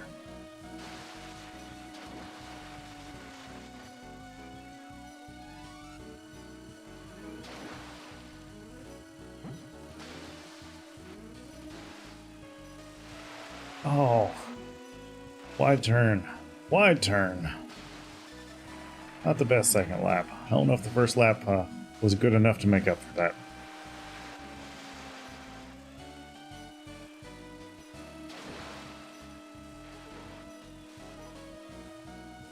Definitely not good enough to make up for all of that steering around I did on the backstretch. Man. You almost had it.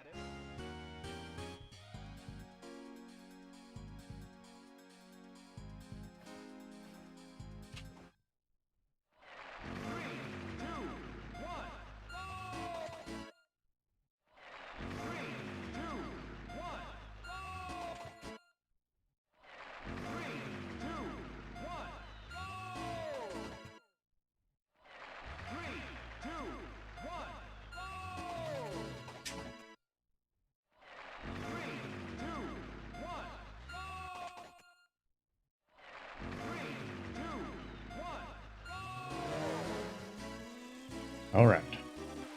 104. Here we go.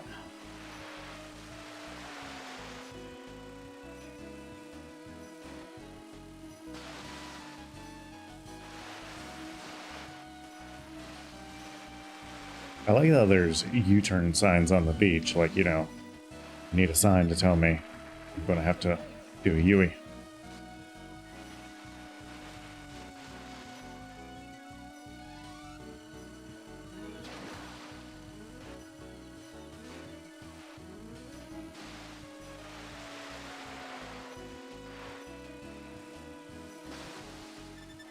All right, good second lap.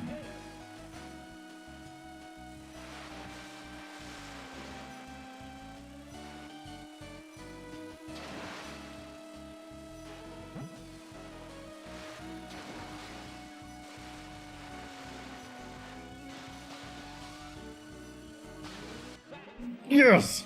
Gah! All right. We did it.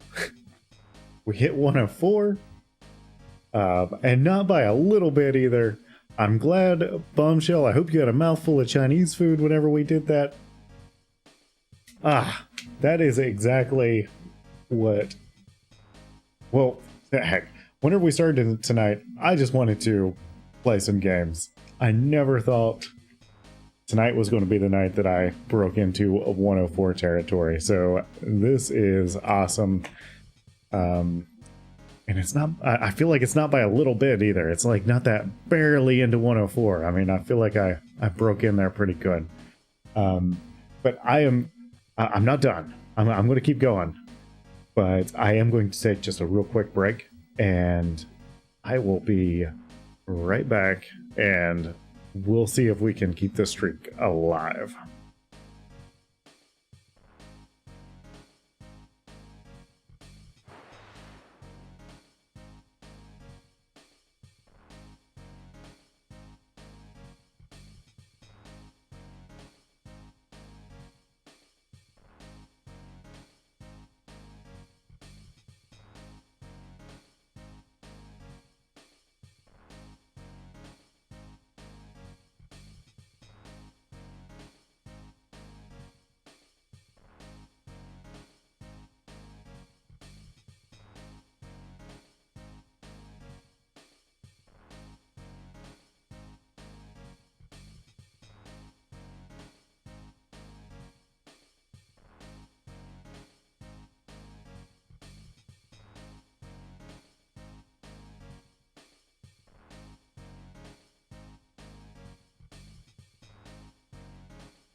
All right.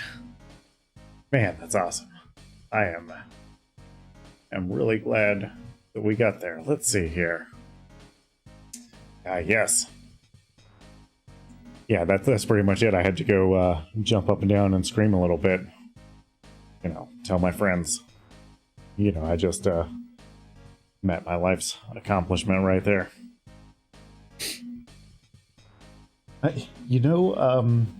Pancakes, I'm going to go back here. I think I might have shaved a full second off of my previous personal best tonight. Let's see here.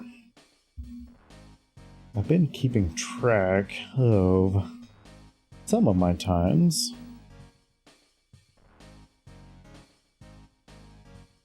Let's see here. Oh, yeah.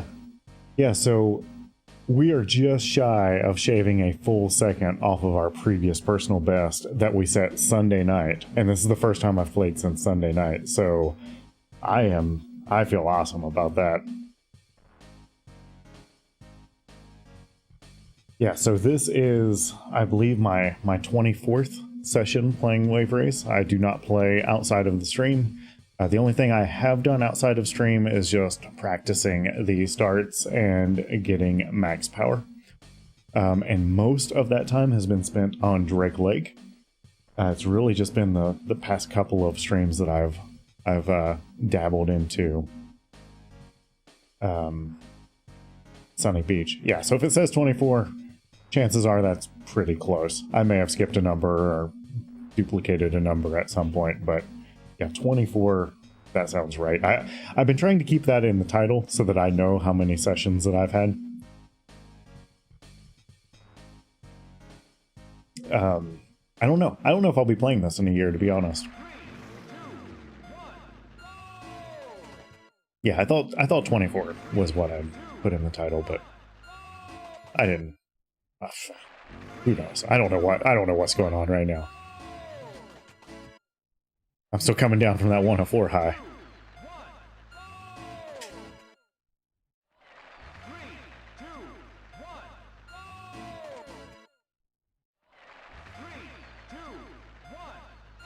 I mean, heck, whenever my personal best was high, 105s, borderline 106.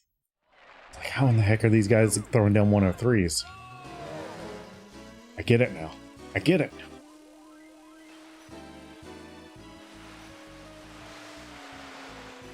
Got a little too close to the sand there. Hit that buoy there. That's not good.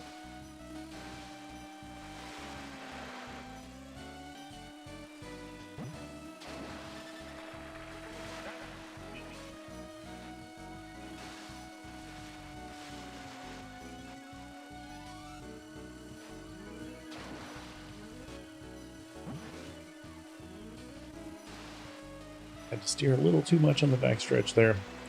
Yeah, so now I wonder, it's not going to be this run, but whenever we set the personal best in the 105.6, 105.7, that became like our new standard, and we got really consistent with that.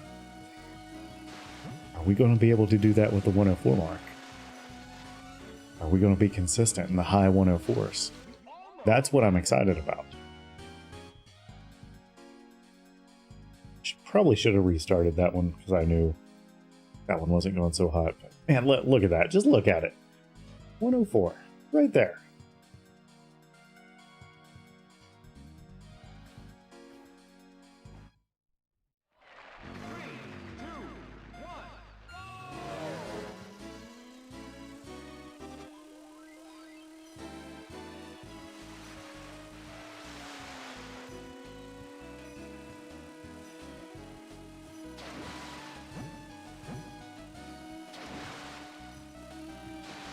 Yeah, don't want to see that.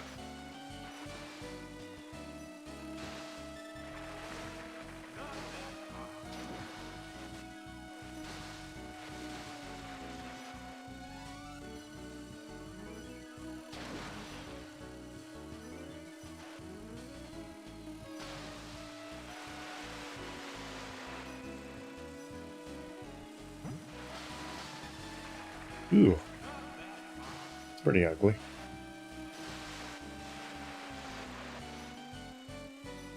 Man, I feel like ordering some Taco Bell to celebrate. Because that's what you do when you celebrate. You almost had it.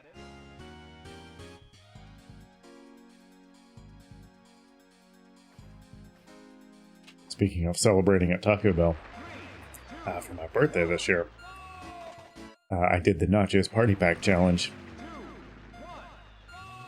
which is, you know, where you sit down and eat a Nachos Party Pack, if you didn't figure that out by the name. But I posted on Reddit, because in the Living Moss thread, you can get flair for completing the Nachos Party Pack Challenge, which I've actually done before, but I didn't post it in Reddit because I didn't know that was a thing. And like, hey, today was my birthday, so I did the Nacho Party Pack Challenge. A nice little write-up of it and everything, and, you know, there's mixed emotions in the comment section because it's Reddit. And some people were like, you know, ah, man, proud of you, good job, happy birthday, dude. And then other people were like, dude, this guy really went to Taco Bell for his birthday. I'm like, damn right I did. And then reality set in. They discontinued the flair for the Nacho Party Pack. So I had just eaten like 3,000 calories of nachos and more sodium than any person should have in a day. And I didn't even get the flair for it. So disappointing. But on the plus side, I got to eat nachos.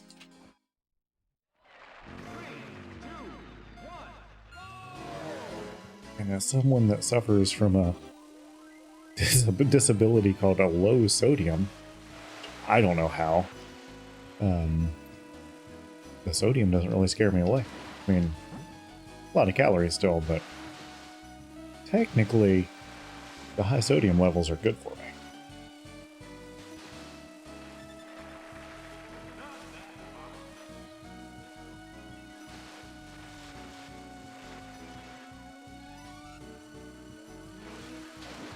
Ah, man, that's still 104. Oh, literally Sunday night, that felt unachievable. And now here we are. 104.7.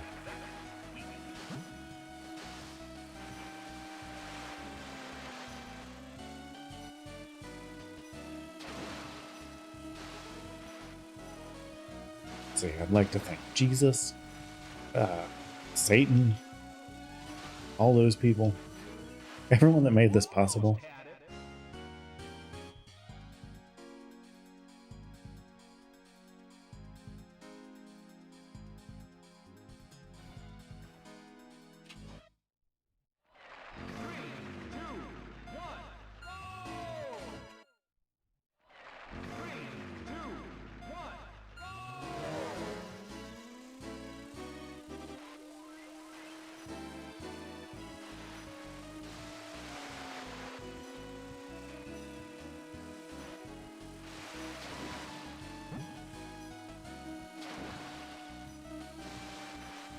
Oh no.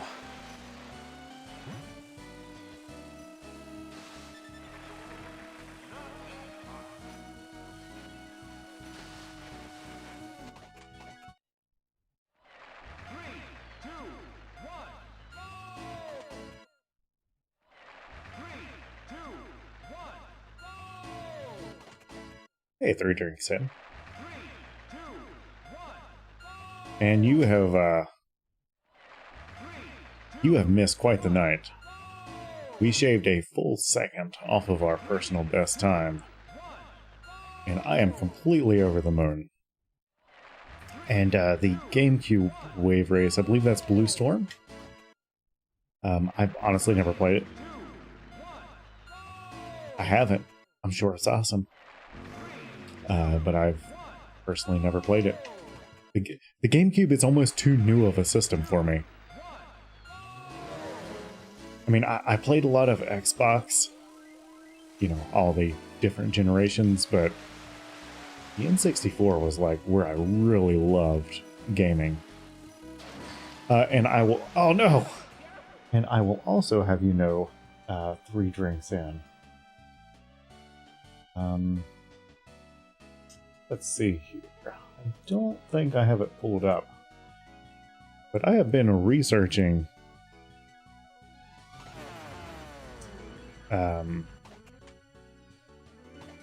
having some Clippy notifications. I have the animation all figured out. I've just got to link it up with the Twitch API. That way it knows when to fire and we are good to go. So I would say by Saturday night, we're going to have some Clippy stream alerts here.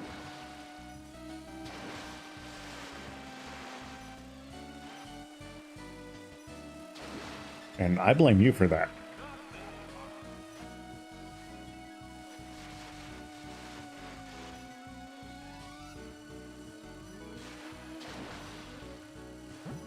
Yeah, we've got a nice animated paperclip all queued up. I actually found an existing JavaScript library that pretty much, you know, replicates Clippy. 3, 2, 1. So MDK, why is there so much hate around Wave Race BS? I've thought it looked really good, but you know, having not played it, I don't. Yeah, I don't know. You know, is it actually good or is it a dumpster fire? I know there's some controversy around it, that's for sure. Around, well, not around the game, but around some certain participants of speedrunning the game.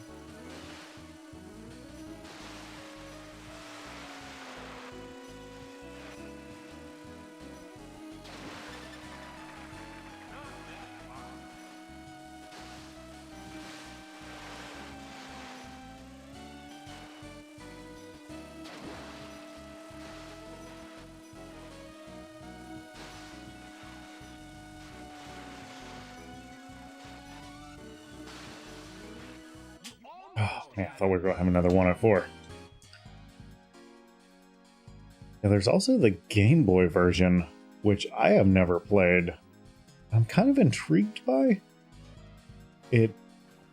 It's like, on the surface, it doesn't really seem fun to me. But I find it interesting that there was a Game Boy version of Wave Race.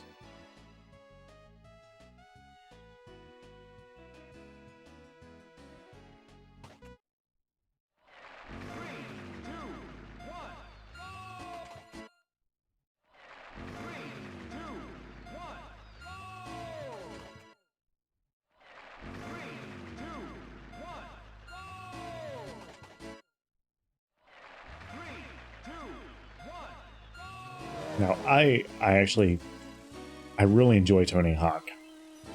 I've never played it on the Game Boy. Guess I didn't even realize there was a Game Boy Tony Hawk. Man, Tony Hawk Pro Skater on the 64. That was a game. Had a good soundtrack. I went around and collected tapes. Could grind on everything.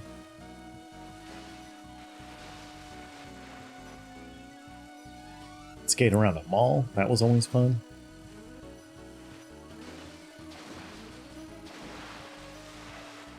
Maybe I did play Tony Hawk on the Game Boy.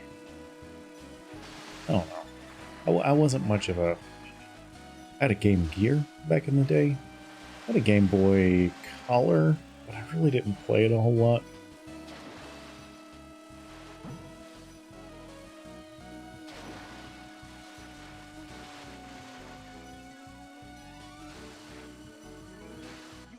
Oh, 5-1.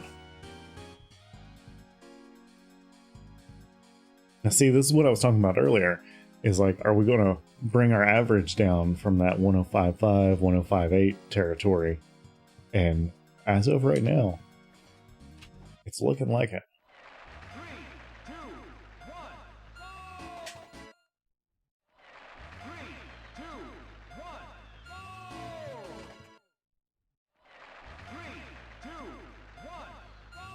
I am really glad I set aside some time to do a longer stream tonight as well. Because if I went the typical, hour and a half, we wouldn't have broken into 104 territory. I am ecstatic about that.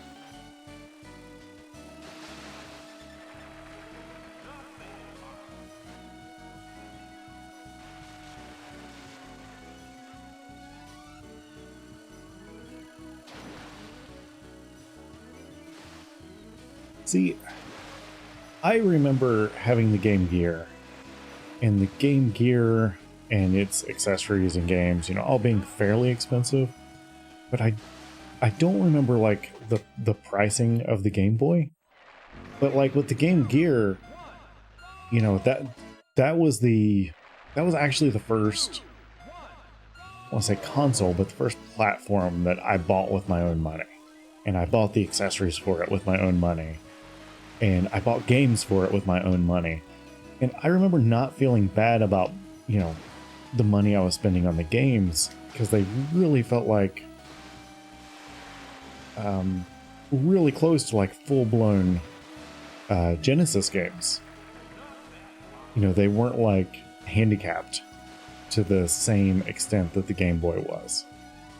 And again, this is me biased because I never had a Game Boy. I wasn't extremely familiar with the Game Boy. But I remember friends having Game Boys and me being disappointed whenever I would play the Game Boy, feeling like, what? Why would I want this whenever the Game Gear is, you know, full color? It's got a backlit display. The games are like full featured. They're not these, you know, like Tiger Electronic style games. And I know the Game Boy was more advanced than, you know, those little Tiger handhelds, but that's what it felt like going from the Game Gear to the Game Boy. Yeah, I actually, let's see here.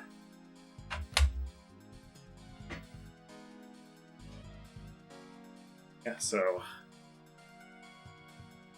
I don't have batteries in it, and so I can't fire it up right now, but this is the guy right here. This was my jam. Yeah, I played the hell out of this guy.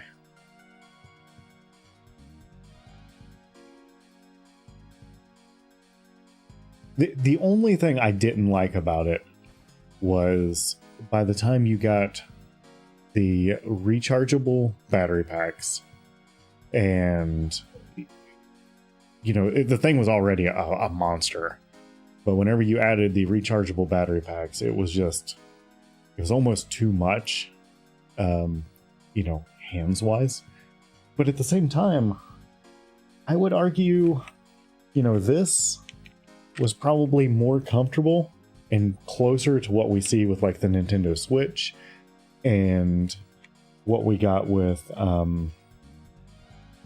like the Nintendo DS than what the Game Boy was. So the Game Gear never came to Venezuela. Interesting. I get really intrigued by the overseas game market.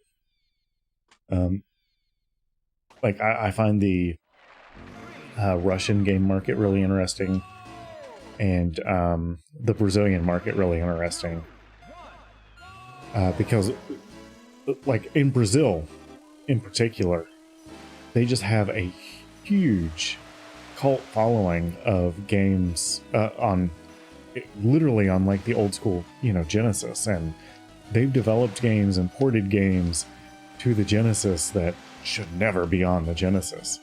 You know, it's one of the consoles that to this day is still getting releases in Brazil. And I just find that super interesting, and like the politics around it that drove Brazilian game developers to really, you know, hone in on old systems like the, you know, PS1 and the Genesis. And the same way with Russia, and is it Dindy, or I forget what they call their version of the Nintendo, but it's literally a Nintendo clone.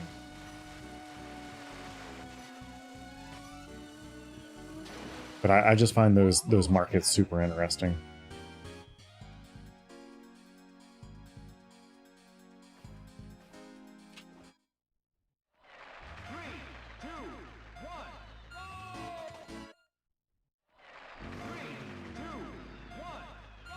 So, MDK, I'm not really familiar with the game market in Venezuela. Is it a similar thing to where there's a huge, like, you know, secondhand market, you know, borderline, you know, oh, geez. I don't want to say counterfeit, but kind of a rip-off market. You know, like the market in Brazil it was developed more out of necessity and less around we're going to rip off intellectual property and sell it in Brazil. The politics surrounding it kind of forced the market to go that way.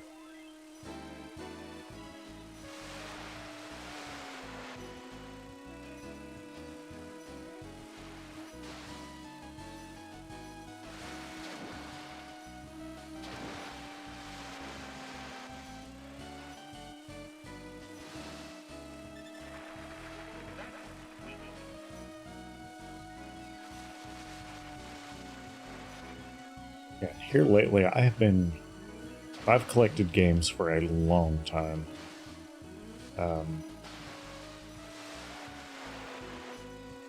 Yeah, everything from, console games, arcade games.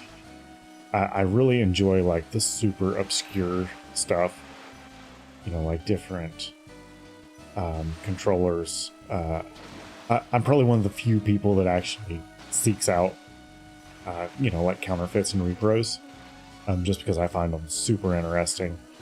You almost had it.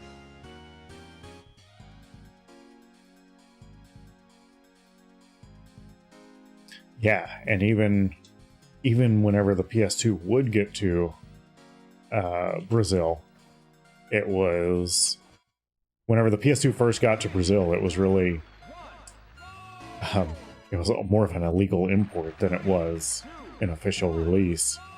And eventually it gained so much traction as, again, an illegal import that they were able to open up the market. Eventually it was just like, okay, we can't stop this anymore.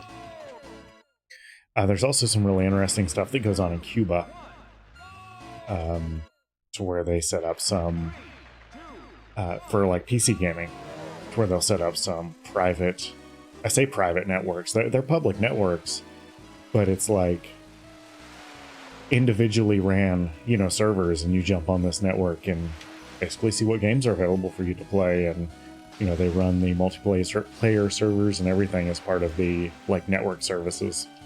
And it's pretty cool. There's some really cool documentaries around it.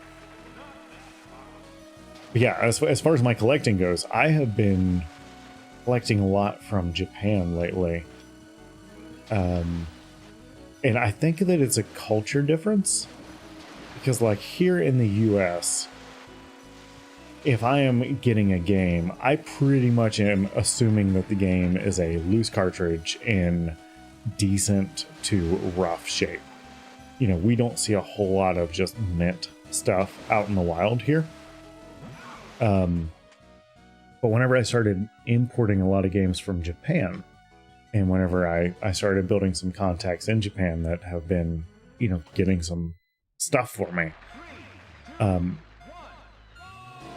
it's like everything came complete in box. I really wasn't getting a whole lot of loose stuff whenever I started collecting Japanese games. And I thought that was really cool. And I asked one of the guys that I've been working with, and he basically told me it was a culture thing. It's like, in Japan, they would get a game, you'd take it out of the box and you'd play it. And whenever you were done, you put it back in the plastic and put it in the box. And so it's like all of their games are that way, to where, like if I were to buy, so I recently got Mario Kart 64 from Japan, complete in box. It cost me like $16 shipped. If I were to buy that game here in box, I'm easily, with all of the manuals, everything, I'm easily going to pay $150 for it, which is insane to me. But it's all just based on, culture. There's just a lot more in-box games available, complete in-box games available in Japan.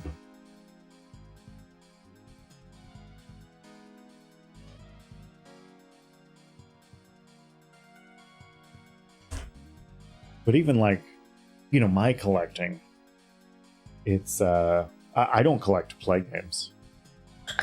If I wanted to play games, I mean, I have flashcards, emulators exist. I can play whatever game I want.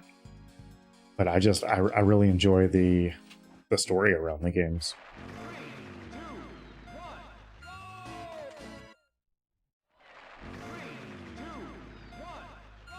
Yeah, I'm also not one of these people that like gets the games and immediately cleans them up, you know, takes all the stickers off of them, erases the kid's name off of it. I love that stuff. Whenever I find a game in the wild, you know, I'll be looking at a game and people are like, "Oh, do you really want that one? It's got Riley wrote on the front of it." And I'm like, I want that one over the one that doesn't have Riley written on the front of it, because that game has character. You know, that was some kid's game. You know, he loved it so much that he wrote his name on it. Here it is in a yard sale.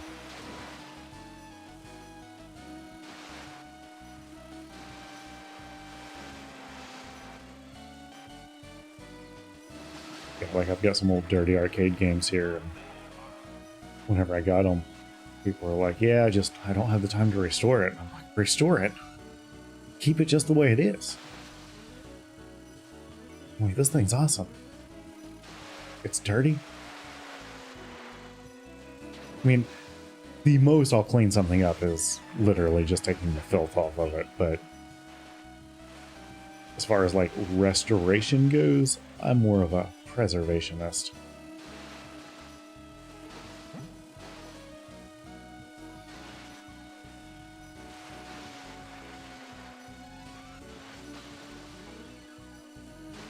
Almost had it. Yeah. Yeah, $100 for a 25-year-old game. It sounds pretty insane. I mean, I've spent some stupid money on games though. Yeah, I don't know if you can see it real well up there, but this guy right here, that is Steel Battalion for the original Xbox. It has the most unique and awesome, insane controller that has ever been released for a video game that came with the game. And that one is in box, all the original plastic. It's been taken out and played. I've played it. But I mean, other than that, it's exactly the way that it came.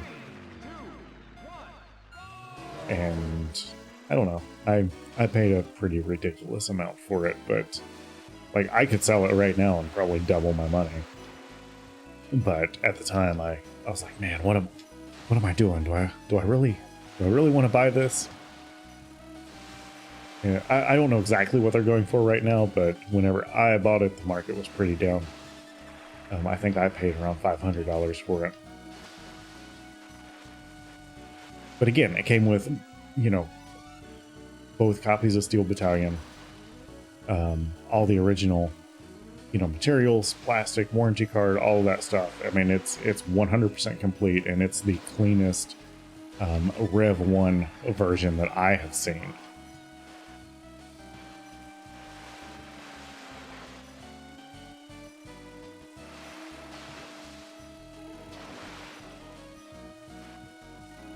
But again, what was it worth $500? Because I mean, I've played it probably less than an hour total. Almost had it. Other than that, it's posed in some pictures and it's set on a shelf. 3, 2, 1. 3, 2, 1. Oh, and then a couple of years ago, I bought a Dreamcast in the box. And the only reason I bought it was to play Crazy Taxi. One of my better purchases. I mean, I'm pretty happy with it. But yeah, just to play Crazy Taxi, probably a bit much. But if you've never played Crazy Taxi, that is a good game. And I watched someone on Twitch playing it the other day. I didn't know it was possible, but he had a run going for like a full 30 minutes.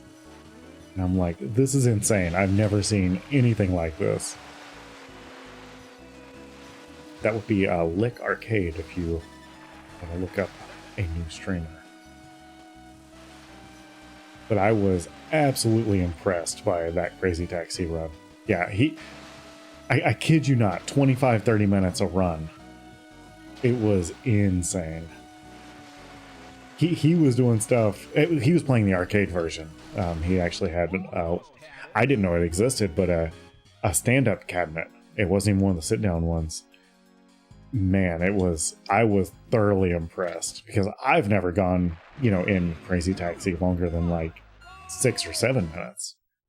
And on the arcade version, probably even shorter than that.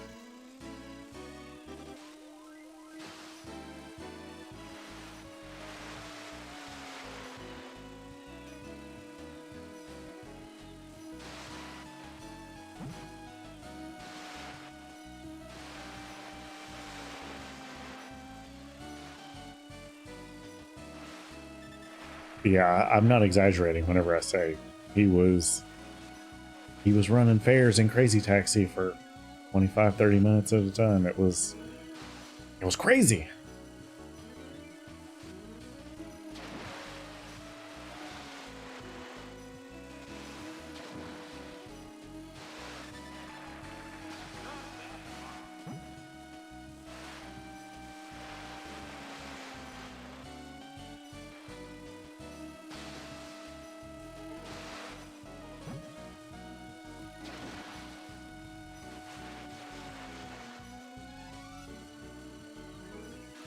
Ugh. Almost had it.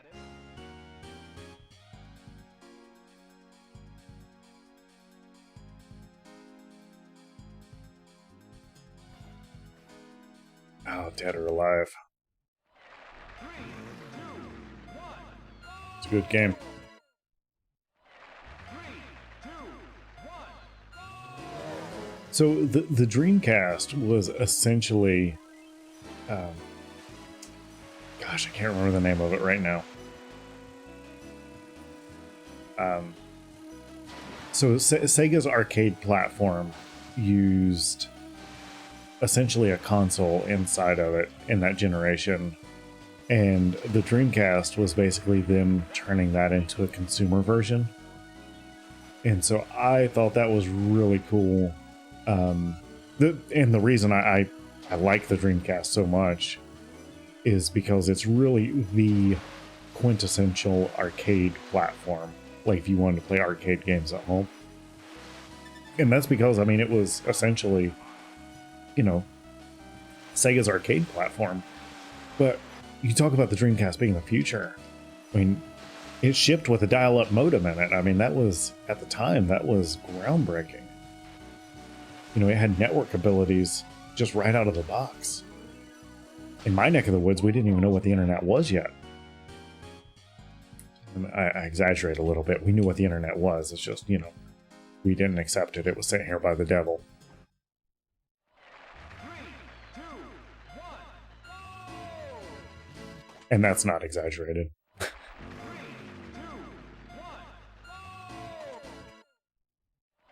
3, 2, 1. 3, 2, 1. But the VMUs, I think that's what they called it. I don't know if it's virtual memory or visual memory, but I love that, those could have their own little standalone games on them, and they actually had their own little screen. The only real complaint I have about the Dreamcast is the controller. And it's not the controller itself. I actually like the controller because I like a big chunky controller like that. But the cord coming out of the bottom of the controller instead of the top, it drives me absolutely bonkers. I know they didn't have room for it with the memory slots and all that, but I would have much rather had the memory slots on the bottom of the controller and put the cord on the top. It was just so awkward for me with the cord pointing, straight back. It's like it took this 5-foot cord and made it even shorter. Because, now it's got to loop back towards you before, it goes to the console. Yeah.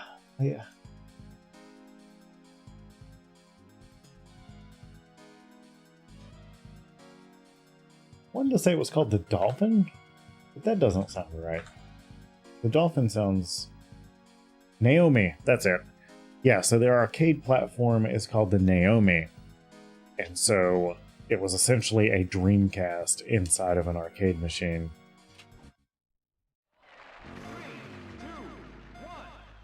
But it made a super versatile arcade cabinet for them because essentially they could, make new arcade games by just, adding some decals and swapping out, what program the Naomi was running. And they, oh shoot. It shows how much attention I was paying. I was tapping the wrong button. But yeah, it really put Sega ahead in the arcade market.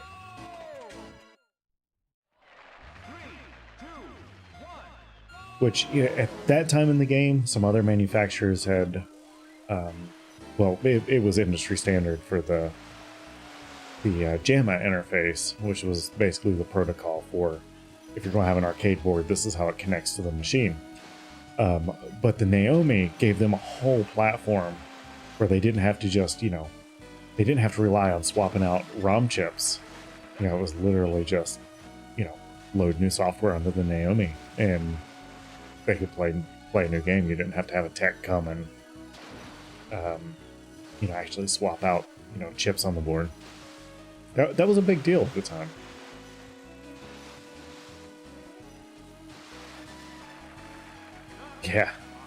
Yeah, devs did a lot of random stuff back in the day.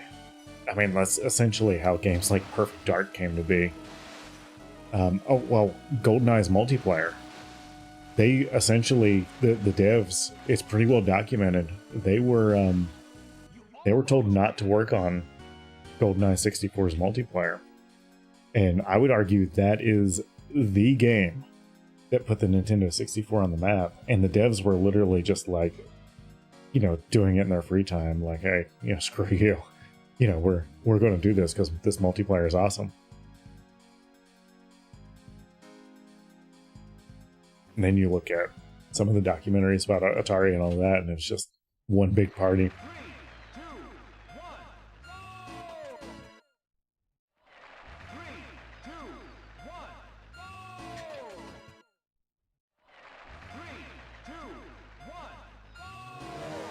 I can't believe I've played Sunny Beach for 2.5 hours now. If you would have told me I would be doing this whenever I started Wave Race, I was like, no, there's no way I'm going to put that kind of time into Sunny Beach, but take it. What can I say?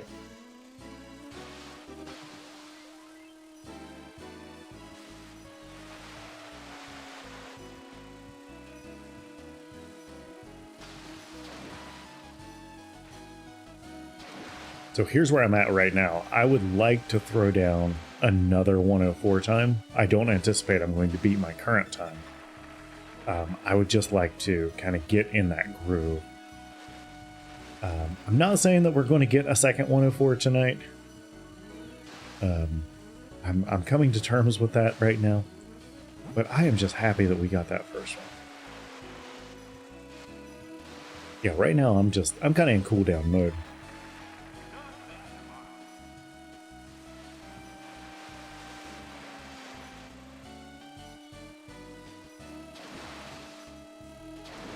Yeah, so whenever I started, this is the first game that I've really speedran, aside from Hydro Thunder in the arcade. Yeah, exactly, Bombshell. It's like, at this point, I don't even care anymore. I'm just having a good time. I'm just chilling right now.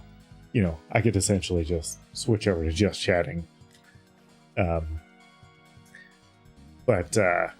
Yeah, whenever I was looking for a game to speedrun, I'm like, okay, what game do I really want to get good at?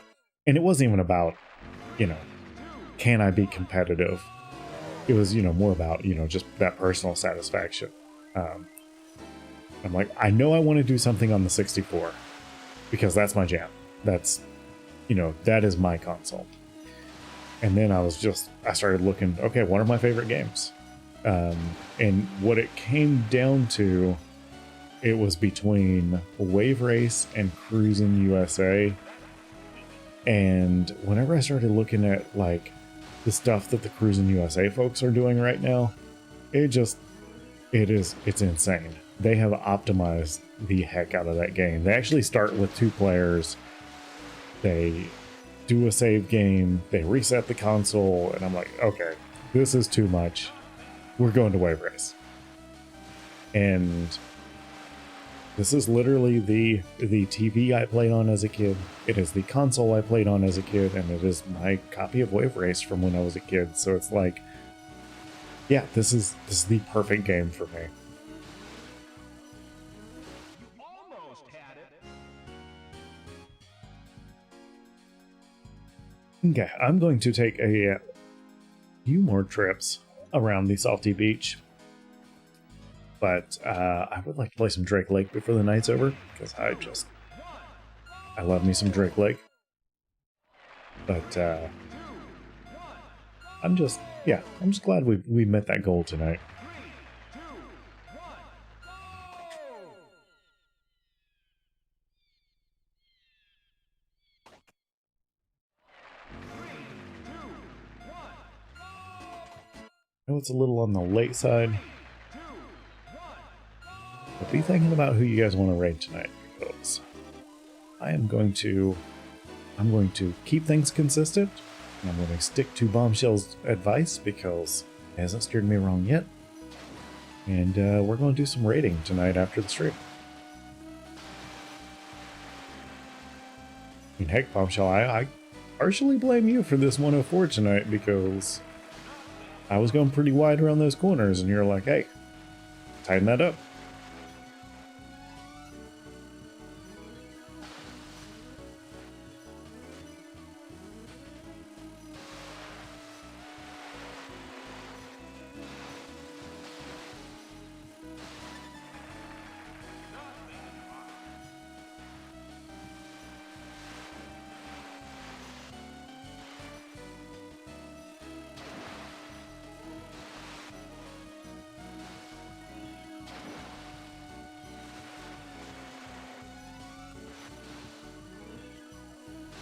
You almost had it.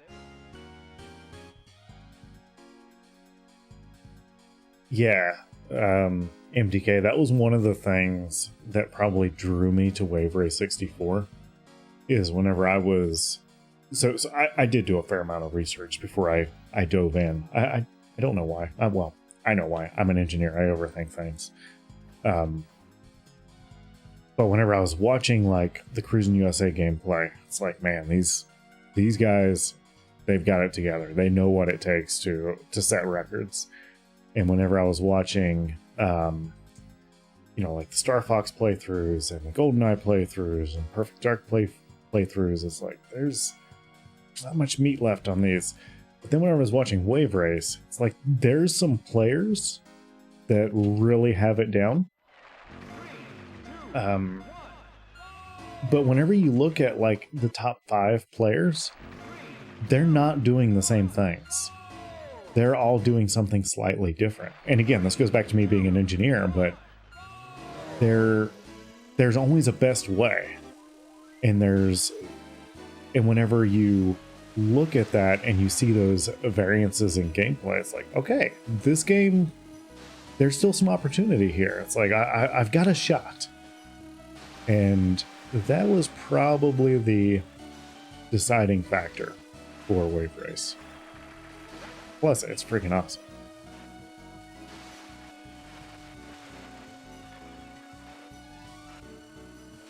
It's like, I would love to see some Wave Race skips, some exploits, just some random stuff to start to mix things up that I know the community's not really looking at right now. And then the other thing too, I would like to see a category for, like the stunt mode. It's like, I would love to see more than just the time trials. Oh, look at that. We almost got another 104 right there.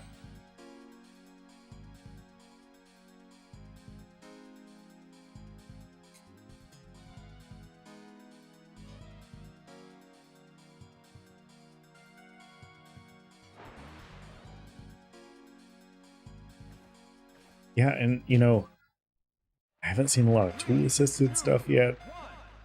I feel like the wave race community is like in its infancy. I know, folks like Fish and ShibiPod have been around for a long time. They've been doing this for a long time. And I don't want to take anything away from their accomplishments. I don't want to sound like I'm dogging on those guys. But I feel like there's a lot of gameplay left in Wave Race that just hasn't been uncovered yet. It's just, not there. Heard my dog come down the stairs. You guys probably heard that too.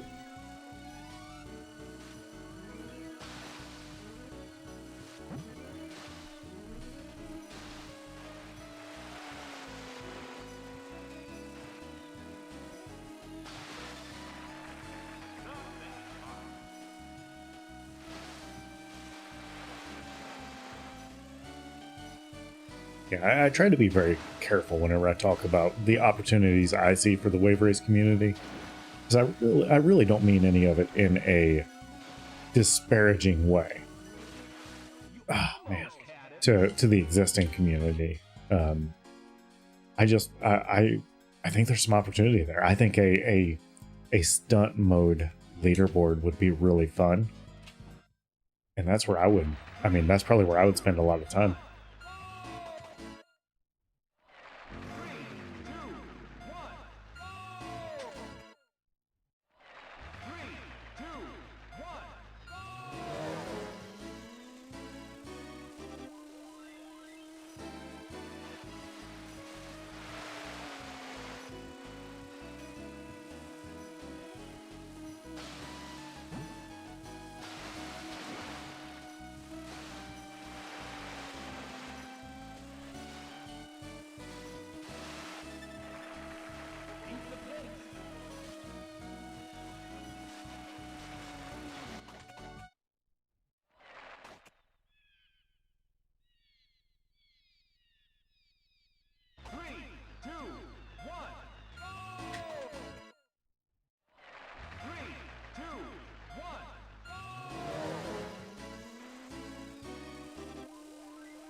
I'm cutting that first corner too tight all of a sudden. I'm still happy with that 104 time. And it's not 104 by a little bit. That's a good time. That is a solid time for someone of my experience.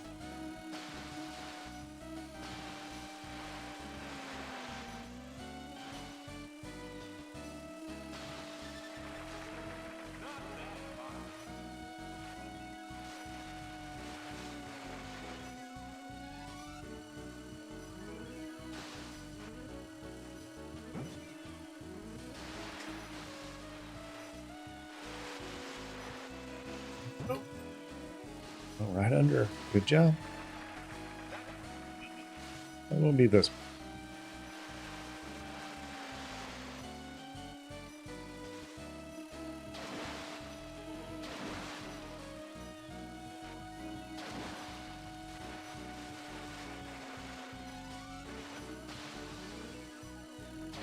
Almost had it.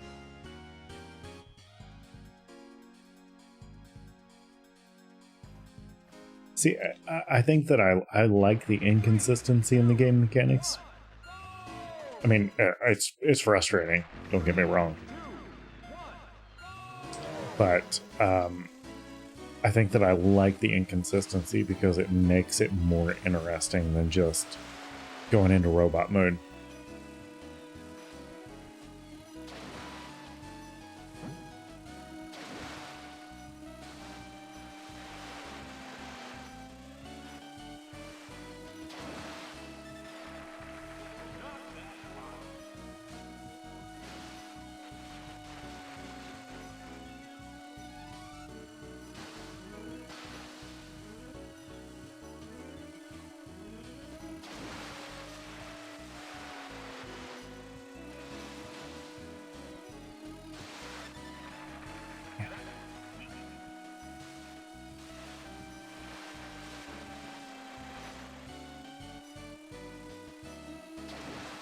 You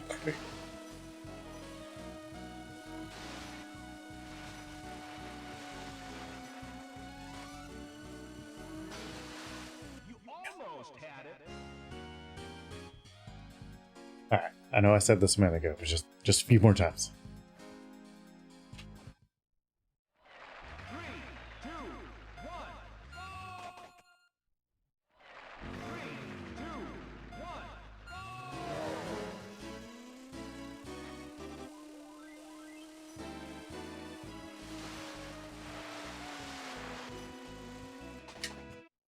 Got on the beach too much.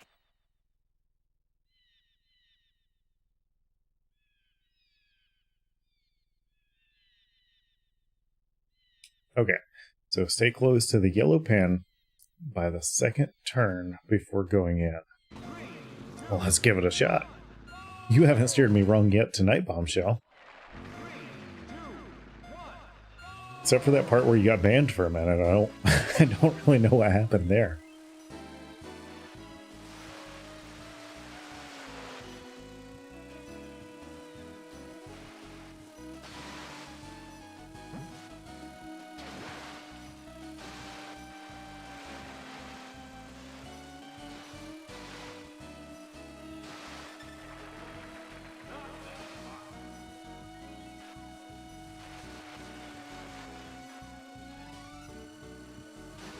Okay. I was thinking that might have been what you were talking about.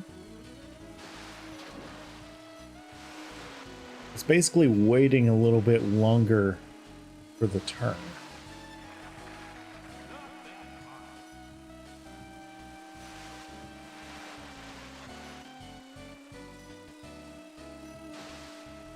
I think that's what you've been trying to tell me all night, and it just now clicked.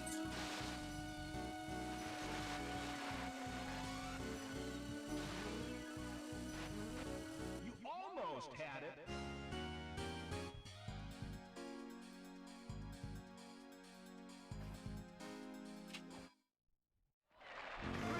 2, 1, go! 3, 2, 1, go! 3, 2, 1,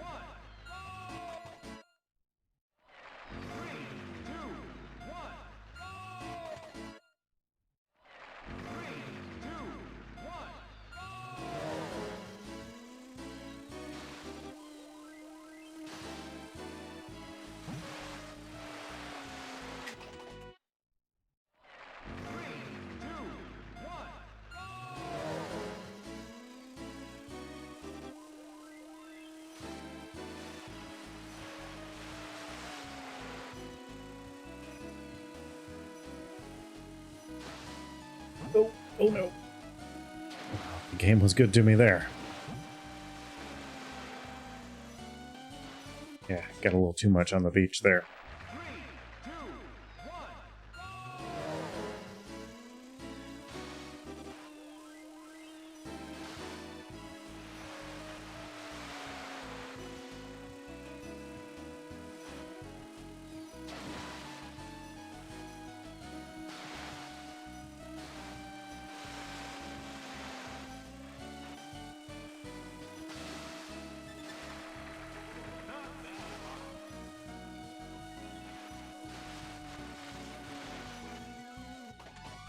All right, one more solid finish here, and I'm gonna play just at least one lap of Drake Lake because Drake Lake's my favorite. And what better way to end the night than a nice, smooth ride around Drake Lake? Hear the ducks a quacking, see the fish a swimming.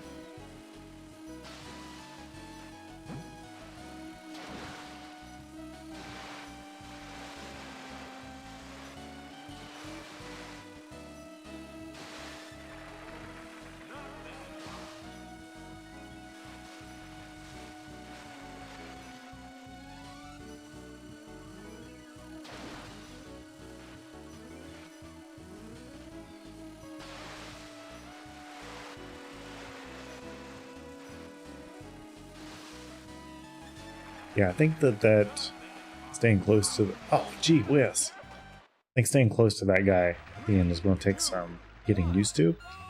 So probably not going to get that tonight, but we'll keep working, Hunter.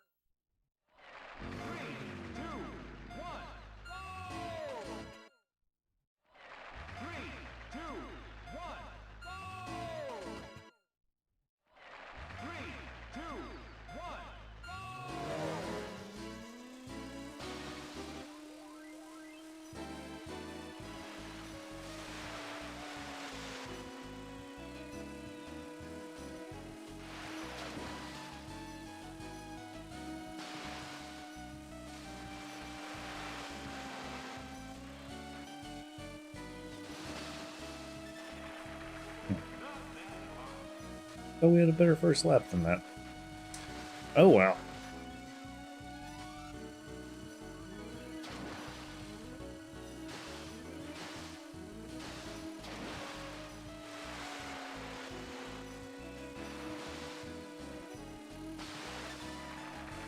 Good.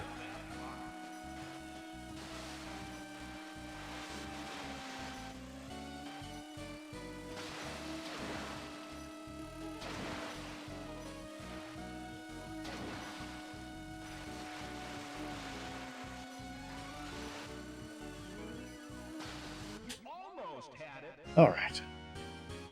So on that note, I'm going to jump over to Drake Lake. We'll just play a couple of laps there. I'm not going to... I didn't want to do that. I'm not going to spend a ton more time because I do have to work tomorrow. I will say, I am really happy with how tonight went. We have a new personal best on Salty Beach. I've really appreciated everyone hanging out tonight. It's been really good chatting with everyone. I'll be honest, it's been a little bit of a shitty week on my end, and this has been a much needed break from everything. So I appreciate everyone being here tonight. But be looking out for who you guys want to raid. Because before we sign off, we'll definitely do... Well, we're going to pull some Raiders of the Lost Ark shit. We're going to do some raiding. 3, 2, 1. 3, 2, 1.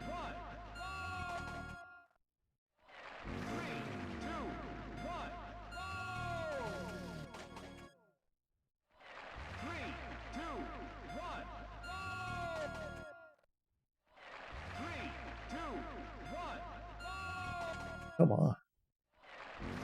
I'm better than this. There we go.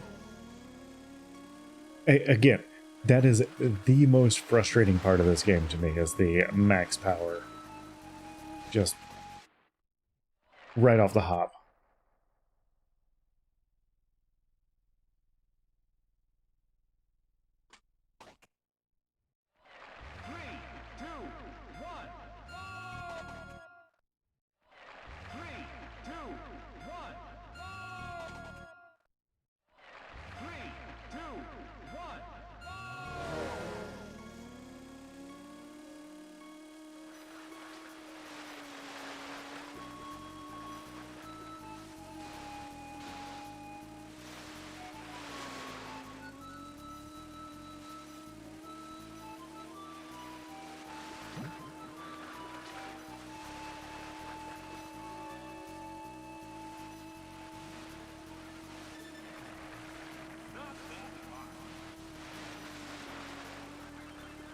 Come on now. Definitely hot. I'm driving her like I stole her.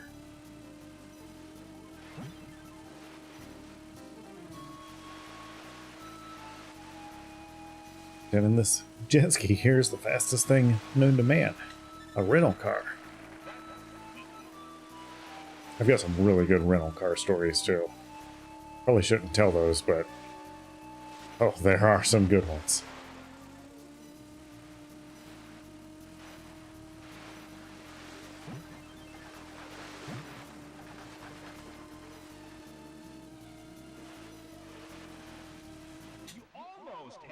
Man. Holy crap, we were very close too. I guess we've been consistent in that 13 territory, but first time around.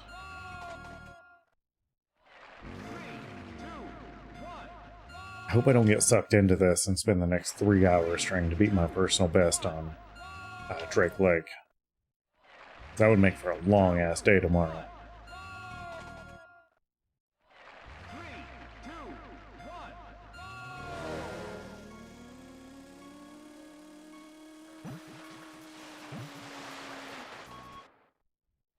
Yeah, right?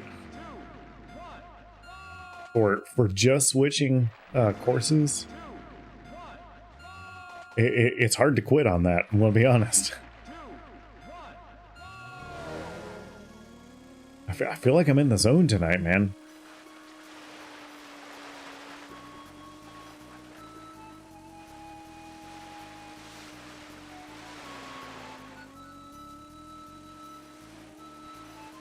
All right, we're going through the salamander. Into the toothpicks. And we beefed it right into one of the toothpicks. 2, 1.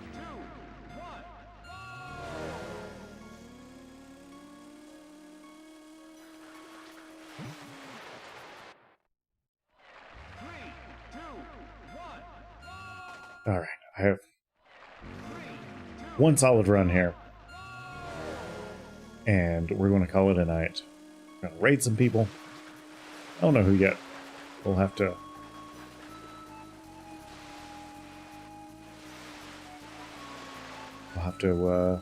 look and see who's live.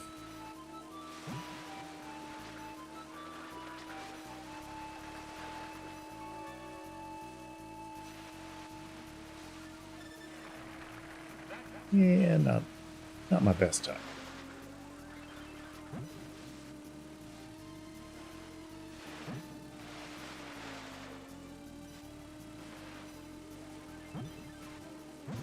Oh, jeez. I'm not going to end on that. I'm not going to end on that. It took me a long time to get used to this zoomed in view on the player, too. I had a really hard time adjusting to that.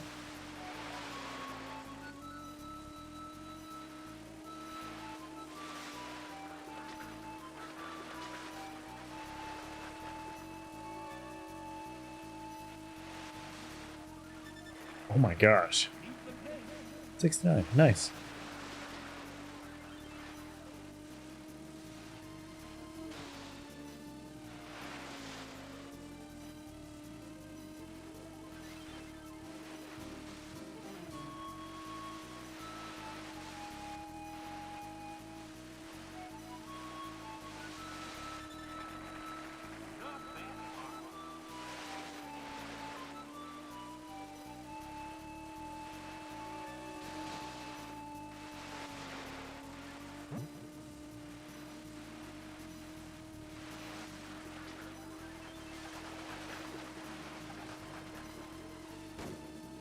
Man, Almost had it. look at that. Anyways, even though we are 1-4 away from our previous personal best, I am going to be calling it a night there. So with that being said, let's open up the old Twitch here. MDK, thanks for hanging out with us tonight. I've had a great time. Bombshell Boy, of course, thanks to you. You've given me some great pointers and motivation. Same to My Oh My Pancakes. Appreciate you hanging out with us as well, and of course your wonderful coaching ability. And let's see, who else stopped by tonight? 3 Drinks In. Thanks for, as always, thanks for your support, and we will get Clippy out here before you know it. ShibbyPod, thanks for checking us out. And then thanks for the follow from Tokyo Down. But hey, let's find someone to go and raid. What do you say, guys? Any suggestions as of right now? I'm opening up things on my end to see who might be available. Let's see, we've got Mr. Yeti out there. He's let's see, we got Big Daddy Chilio. See what he's or she's got going on. Yeah, so unless anyone else has any suggestions. Let's see. Let's just go into the retro category too and see if anyone is hanging out tonight that we may want to raid. And of course, my computer is not cooperating at the moment.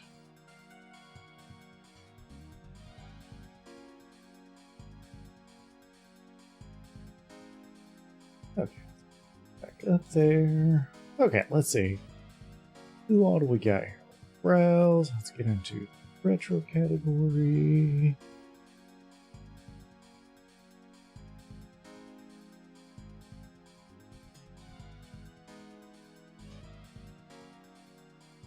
Yeah, let's just go with. Let's go with